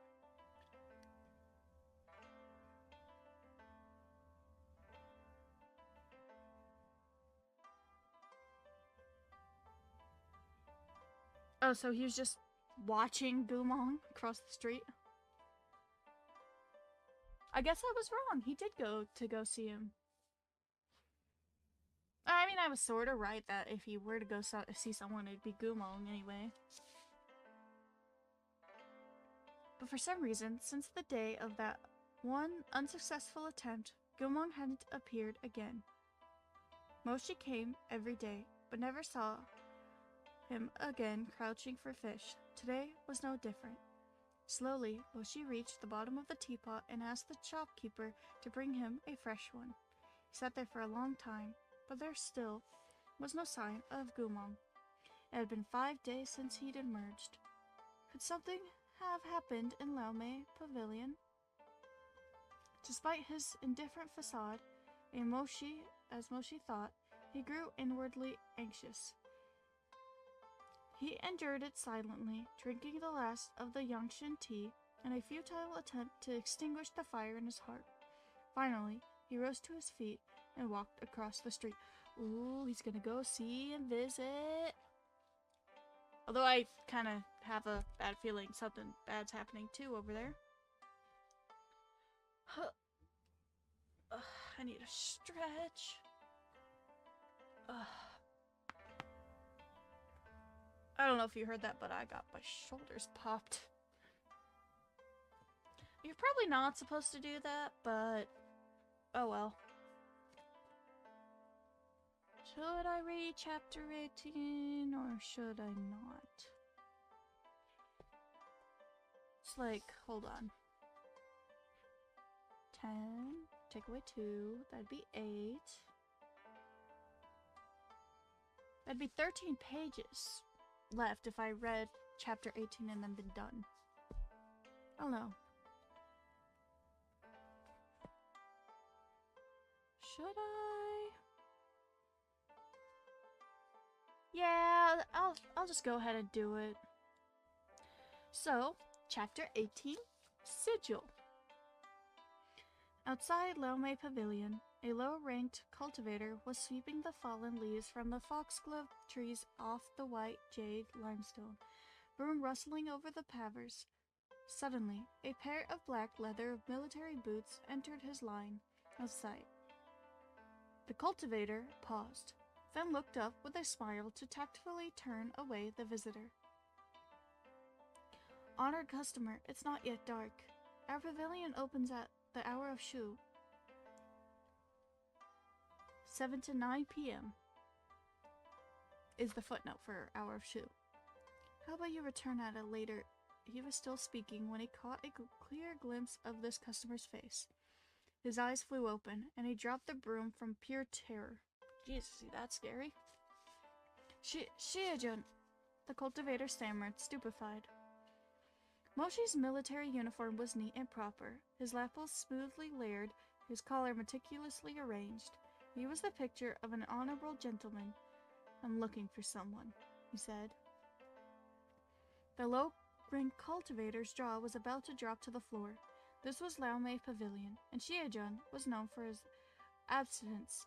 He was voluntarily coming to a brothel in search of someone? Was the sun about to rise from the west? Moshi's face was like frost, and his expression grew even more terrifying. What are you looking at? Am I not allowed to enter? No, come in. Stammering, the cultivator hastily beckoned him inside. Who is Shiejun looking for? Moshi paused and looked away. Gumong, he said expressionlessly. Oh, so you're looking for him? The cultivator at once let out a sigh of relief. Although the idea of Shiejun visiting brothels was completely absurd, the idea that he was looking for Gumong was reasonable. Given the depth of their mutual hatred, it would be perfectly normal for Shiejun to vent himself on Gumong if his mood was poor. I guess he technically didn't need to hide it that badly back then. Moshi followed the cultivator into Laomei Pavilion without a hitch. As they walked, the cultivator told Moshi, Shiejun, Gumong is in that filthy shack in the back courtyard. When you go in, you should be careful of your clothes. You mustn't get them dirty. Moshi knit his brows. Why would he be in there? It's a long story. Wang Shijun punished him a while ago, right? So we had Gumong do hard labor in the courtyard, chopping wood and stuff like that. But a few days ago, he must have been starving because he snuck into the dining hall in the dead of night and stole some meat buns. Understandable. What then? No one would have noticed if he'd taken one or two, but he had to be a starved ghost about it and eat 4 whole baskets in one go, Jesus. He was still chewing with a bun in hand when the cook went to check on things. Of course the cook was displeased, so he rushed over to make him pay, but then... Moshi glanced at the cultivator's fearful face. Did the cook try to beat him and set off the sword array? Ah, right. Shia-jun, you've seen that array before? Moshi didn't answer, a hazy shadow flitting around the depths of his gaze. His lashes fluttered, then lowered, hiding his eyes. I'm guessing when that array went off, well, of course things would get worse for Gumong. Also, I think I'm halfway, I think, in the book. I'm halfway. Which means 384. I have less than 200 left, I think, after I get done with this chapter.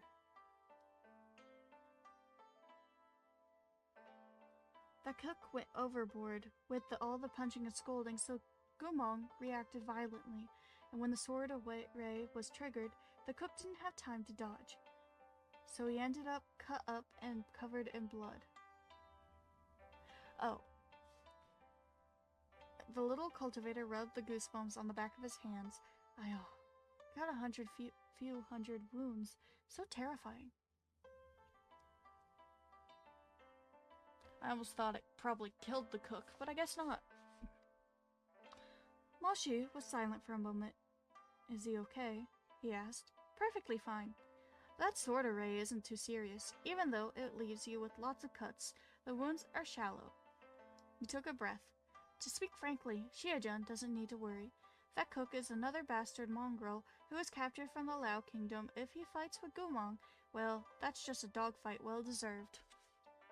Of course they would think that.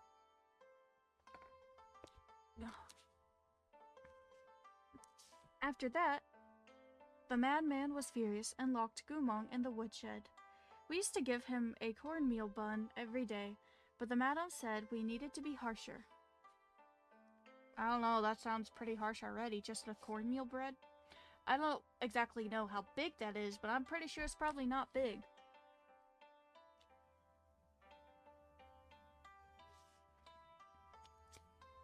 Now he only gets one bowl of porridge to let him know the taste of suffering.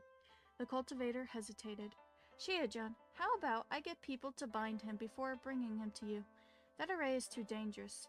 The cook is still bedridden, bandaged up like a zongshi rice dumpling. He probably won't be able to get out of bed for a few days. I don't know what... Even if you bind him, I think you can still set off the array, it sounds. So I don't think that would really do what you think it would. No need. Moshi's face was impassive. I'll look in on him myself. Because he wasn't receiving guests while being punished, Gumong was staying in the most shameful little shack in Danmei Pavilion. It was said that a lone wolf lives in danger. Gumong had been molded such that he had a great degree of similarity with wild wolves. He was afraid to be alone and often muttered to himself. This frightened the other residents of Danmei Pavilion, so they had decided to give him a black dog as a companion. Wait, hold on.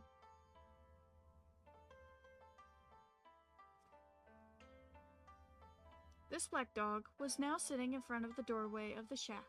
As soon as it saw a stranger approach, it started barking like mad. Moshi's dagger-like gaze quelled it in an instant. Shia-jun, that dog's afraid of you. I'm so surprised that they even gave Gumong a dog companion. Considering, I mean, yeah, they're punishing him really badly, but like, giving him a companion, a dog? I don't know.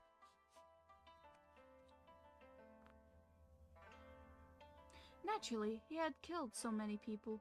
How could a dog hope to face him? Stepping over the stone steps in his boot-clad feet, Moshi swept the heavy door curtain aside in a single movement. His eyes skimmed the dark and narrow room. Unlike the rest of the extravagant decorated areas in the pavilion, this room was bare and Spartan. It contained only a pile of firewood, and a couple of broken pots. In one dark corner, huddled like a beast, like a wild beast, Guqin was Guqin. When he heard someone arrive, his ears twitched and he lifted his head to look over wordlessly. Shiojun, be careful, the cultivator hurried to warn. He's hostile with everyone right now, and he puts up a hell of a fight. But Moshi didn't seem to care, nodding with pure indifference. You may withdraw. I'm curious how this is gonna go. The cultivator hesitated. Even though Wang Shujun said he wouldn't care if Guqin died, everyone knew he didn't mean it.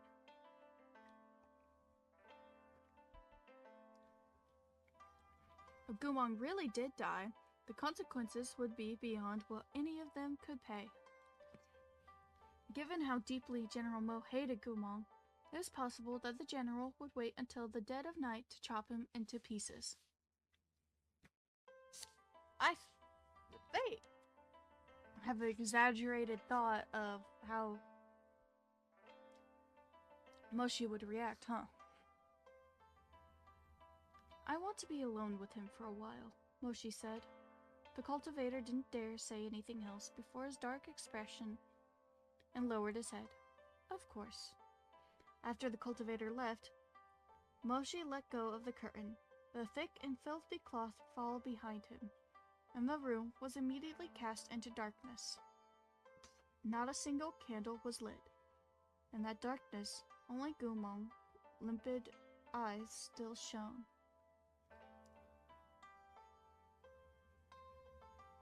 Moshi frowned, suddenly noticing that something was off.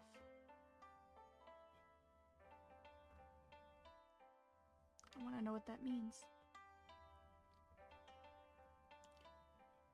What happened to Guqin's eyes?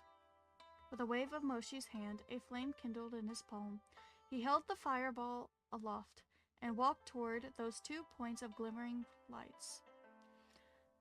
Guqin had been locked up for 5 days. His mind was already somewhat unstable, to say nothing of how long it had been since he'd seen such blinding light.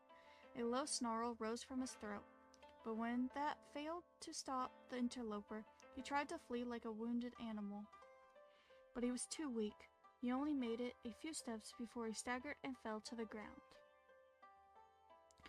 Sure enough, something was wrong. The fact that he seems more like a wild animal than before? Because that's how it seems to me.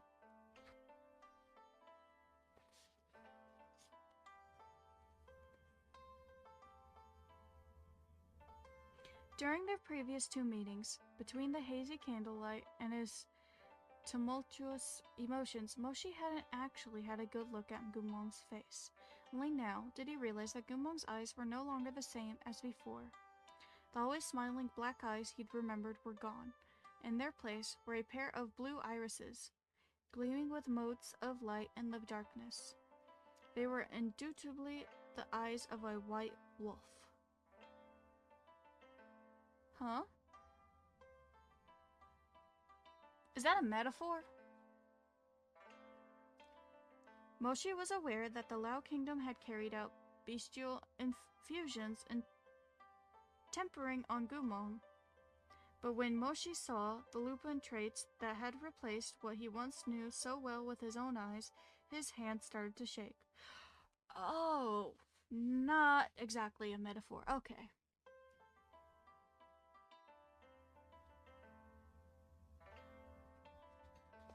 Okay. He grabbed Guqin's jaw and glared fiercely into those sea blue eyes. Who was this? Responding to its conjurer's wrath, the flame in his other hand flared more and more violently. Its light burned nearly white, throwing Guqin's features into harsh relief when Moshi's eyes raked ruthlessly over his body.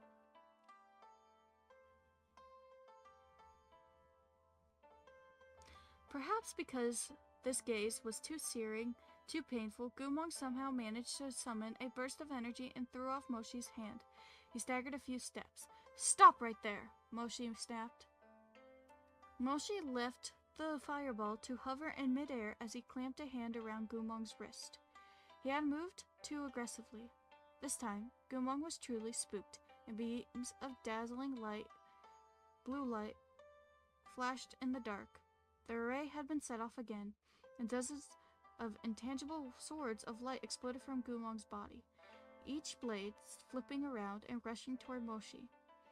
Blood was about to come spurting forth, yet in the fleeting instant something peculiar happened. Oh? As soon as the sword's glare touched Moshi, they transformed into glimmering feathers. Slowly, they drifted to the floor. Huh? So, Moshi's, what's the word? Almost immune? Or protected from the array? Gumong was immediately stupefied, but it seemed Moshi had already known the sword array would be useless against him. With a yank, he dragged the stunned man back toward him and caged him in his arms. After another moment of astonishment, Gumong realized that he was again being restrained by someone's unyielding grip. He began to kick and struggle. "Stay still," Moshi snarled. Dang, this art. He looks traumatized. Also, guessing that's why his eyes look so bright in the pictures, now that we know his eyes are like light blue. Or something of that nature. God, I love the art style.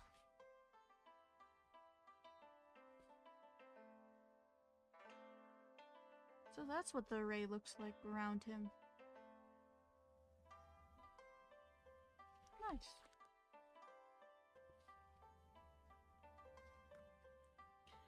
The voice from that close made Gumong jerk his head up, only to panic further. He obviously knew that the sword array was his last line of defense.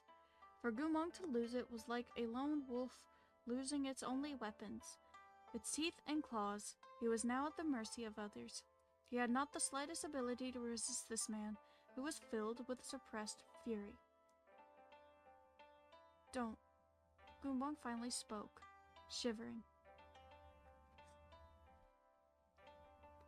Chest heaving, Moshi looked down at the man in his arms and ground his teeth hatefully. "Don't what?" "Don't."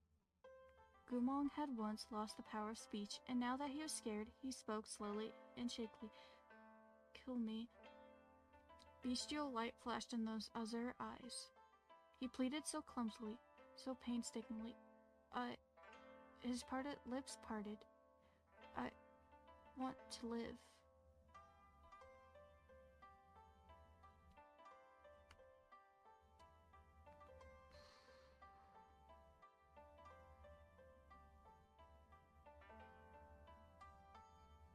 Moshi's heart pounded as he met those despairing eyes. The scar on his chest seemed to throb sharply. "I do want to live. What's wrong with wanting to live with a clear conscience? Moshi, do you understand me, huh? I can't stand to live like this. I can't bear it. My dreams are filled with the faces of dead men. I can't keep going if I'm sober. Do you know what the pain feels like? The kind that makes you want to die night and day? You have no idea." Before Gumong fell from grace, he had once howled at Moshi, frantic and broken. His eyes furious as he smashed wine cups and sent blood streaming down his hands. Moshi had understood his pain. But what could he have done? Back then, he could do nothing but let Gumong drunkenly cry and shout and roar. Nothing but keep him company, waiting for him to slowly recover, waiting for the scars to slowly heal.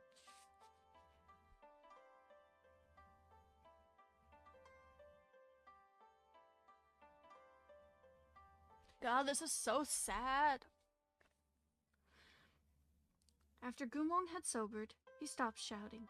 Yet for some reason, Moshi always got the feeling that although Gumong was smiling, there was something else behind that smile. Something he couldn't clearly see. Later, the Emperor sent Moshi away from the capital. Before he left, Gumong took him out drinking once more and grinned. That was when he'd said he was going to become a bad guy. At that time, Moshi hadn't believed it.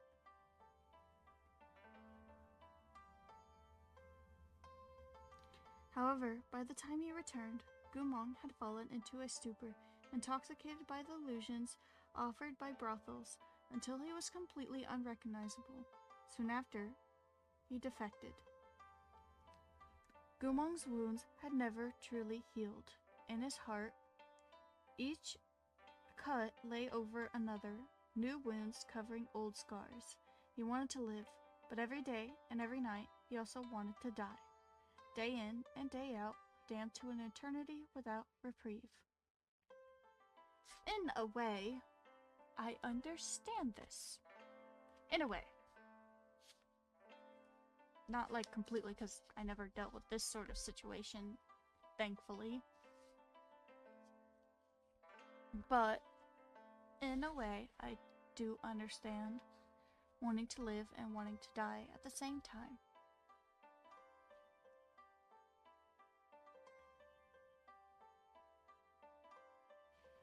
Driven by bestial survival instinct, the blue-eyed Guqin whispered sadly, "I want to live." Moshi closed his eyes. "I won't do anything to you." The person in his arms was trembling. He'd been badly starved, to the point that his cheeks were sunken and his hair hung limp. He stared at Moshi's face. Moshi let him stare for a long time until Guqin's trembling came to a stop.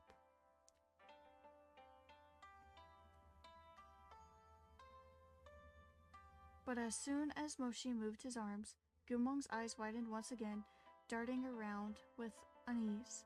It was like he desired to flee, but also knew that desire was hopeless. Moshi said, "It's me." Before, Moshi had been disappointed, hateful, conflicted, and distraught, but now that he saw Guqin frightened and helpless, the turmoil in his heart seemed to quiet him. Like a momentary pause in a torrential rainstorm. He neither grabbed and interrogated Guqin, nor tormented and humiliated him, as he imagined he would. Because you still care about him, even if all that happened. "Do you remember me?" Moshi continued after a second. Then, as if he wasn't sure why he persisted, "It's fine if you don't remember me." Guqin hadn't made a sound. Just as Moshi began to grow impatient, Guqin said, "I was your whore."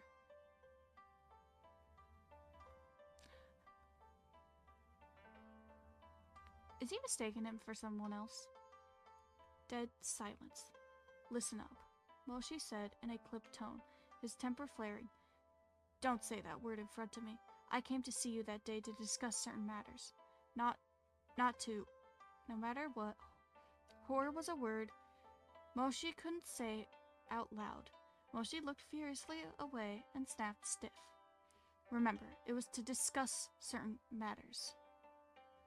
"Discuss certain matters," Guqin murmured, finally relaxing ever so slightly.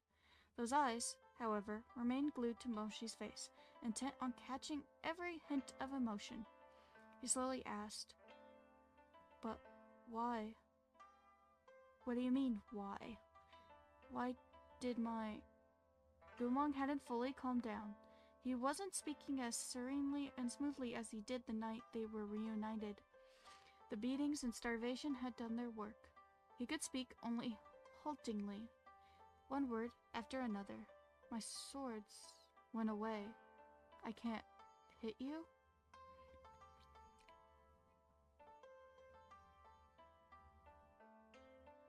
I feel like... Does Moshi know? If he does, I hope he says why, because I want to know. Moshi didn't respond immediately, his expression growing darker and colder. "Why?" asked Guqin again. "Why?" That day at Mulong Lian's banquet, someone had lamented that despite the array intricacies, there was no one left who understood its secrets. that man had been wrong. On the day at the banquet, someone in attendance had not only known all of the sword's array's secrets, but also why it had been created in the first place. Moshi, who'd kept his silence. Ah, okay. Please tell. I want to know. Moshi stared at Gumong's face as he held him with one arm, not letting him move, but his other hand released Gumong's jaw and slowly slid down the side of his neck. Rough fingers came to a stop over the lotus-shaped sigil.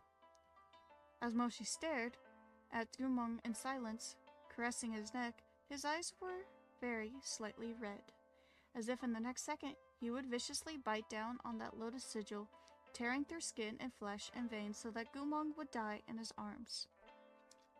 Yeah, but I don't think you'd kill him. You wouldn't be able to handle it if you did. You'd regret it, I'm pretty sure. As if that was what it would take to ensure this man never lied to him, betrayed him, or disappoint him again. Only then would he behave. Can't really behave if he's dead, you know, because he wouldn't be able to do a thing. Perhaps because Moshi's expression was so fixed, his suppressed emotions so unhinged, Gumong grew alarmed. His eyes unfocused and his lips parted as though he were quietly murmuring something. Moshi finally spoke, slow and deep. You can stop chanting. Gumong flinched. No matter what you try, nothing will happen. Shocked, Gumong asked, You know? I do. Moshi looked away from the lotus gaze, boring slowly and deeply into Gumong's clear blue eyes. Outside of its trigger, if you really wanted to peer, you could summon it if you only ask for it. Gumong's face instantly paled farther, his eyes widening. Well, that's one way to let him kind of know that you know more about it than he thought.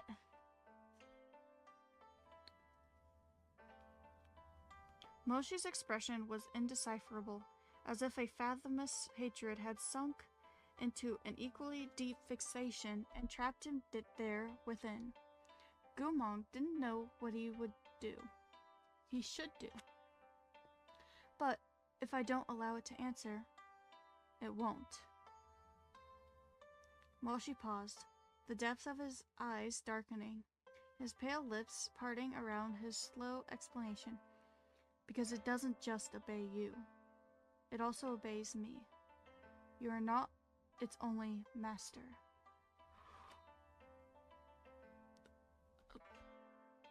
Huh.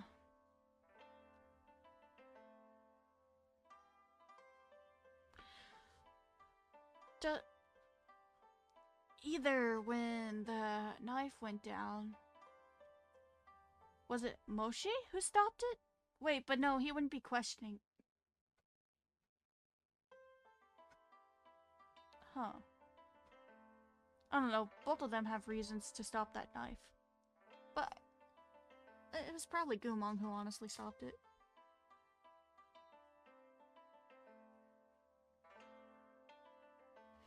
Gumong's face grew more and more pallid with every word. Moshi said, until it resembled a sheet of flimsy paper. He stared blankly at Moshi's face from mere inches away. Why? Moshi looked down at him, breath ragged. Despite all his efforts to conceal his emotions, the pain in his eyes could no longer be disguised. His lashes quivered as he swallowed. Gumong, he closed his eyes. Have you really forgotten everything? Gumong's eyes widened, those irises clear and blue as seawater reflecting Moshi's handsome face. It can't defend me against you, he muttered, bestial wariness on his face. What does it obey you? It was unclear whether Moshi's expression was icy or agonized. Of course it obeys me, he said, each word like frost. Wait. So was it Moshi who put it on him?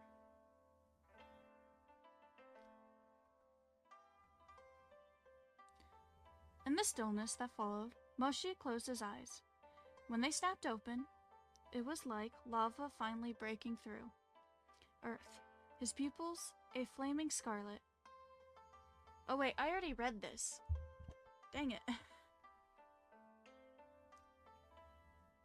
Oh wait, no I didn't. Okay. Of course it obeys me, he said with barely contained fury, because your sigil used my blood, and your sigil was drawn by my hand, because the one who created this array was never you, it was me. Gumong clearly didn't understand what Moshi was saying, but he could understand the anger and heartbreak on the face before him. He stared at the stranger with wide eyes. This man's expression was unbearably complicated, as if it had accumulated more than a decade of love and hatred, suppressed more than a decade of suffering, and finally exploded with more than a decade of despair. Moshi suddenly raised a hand and tore cruelly at the neat, proper layers of his own collar to expose the side of his bare, slender neck. Moshi's gaze was tempered with cold light and coated in icy fire. Every word came from between gritted teeth. Do you see it? The light in his eyes were sharp, but it was also tearful. The sigil, identical to yours, in your blood, by your hand. It was done for you. As Moshi spoke, he abruptly pushed Gumong away, as if he no longer wanted to touch or look at him. Moshi brought a hand to his brow, the end of a sentence caught within his throat. I don't know how Gumong will take that. And I do want to continue, but it is kind of late. I do work tomorrow, so I need to pause. We ended at page 206 and chapter 18. And we're actually, I'm pretty sure, halfway there. I know I said that before, but like, I'm actually checking for sure. Yeah, I definitely think we're halfway there. I can't wait to continue. I don't know when I will, considering my job has me working 5 to 5. I'm not used to 12-hour shifts or working from 5 to 5. Like, waking up. So I have to like wake up at 3:50, and it sucks. Like, I hate it so bad. I can't wait until we're done with it. It's only for a short while, maybe like a month, but it really wears on my body. So I probably might just do this after like probably a while, not during the week days anyway. Sadly, because I don't think I'll have the energy to do it.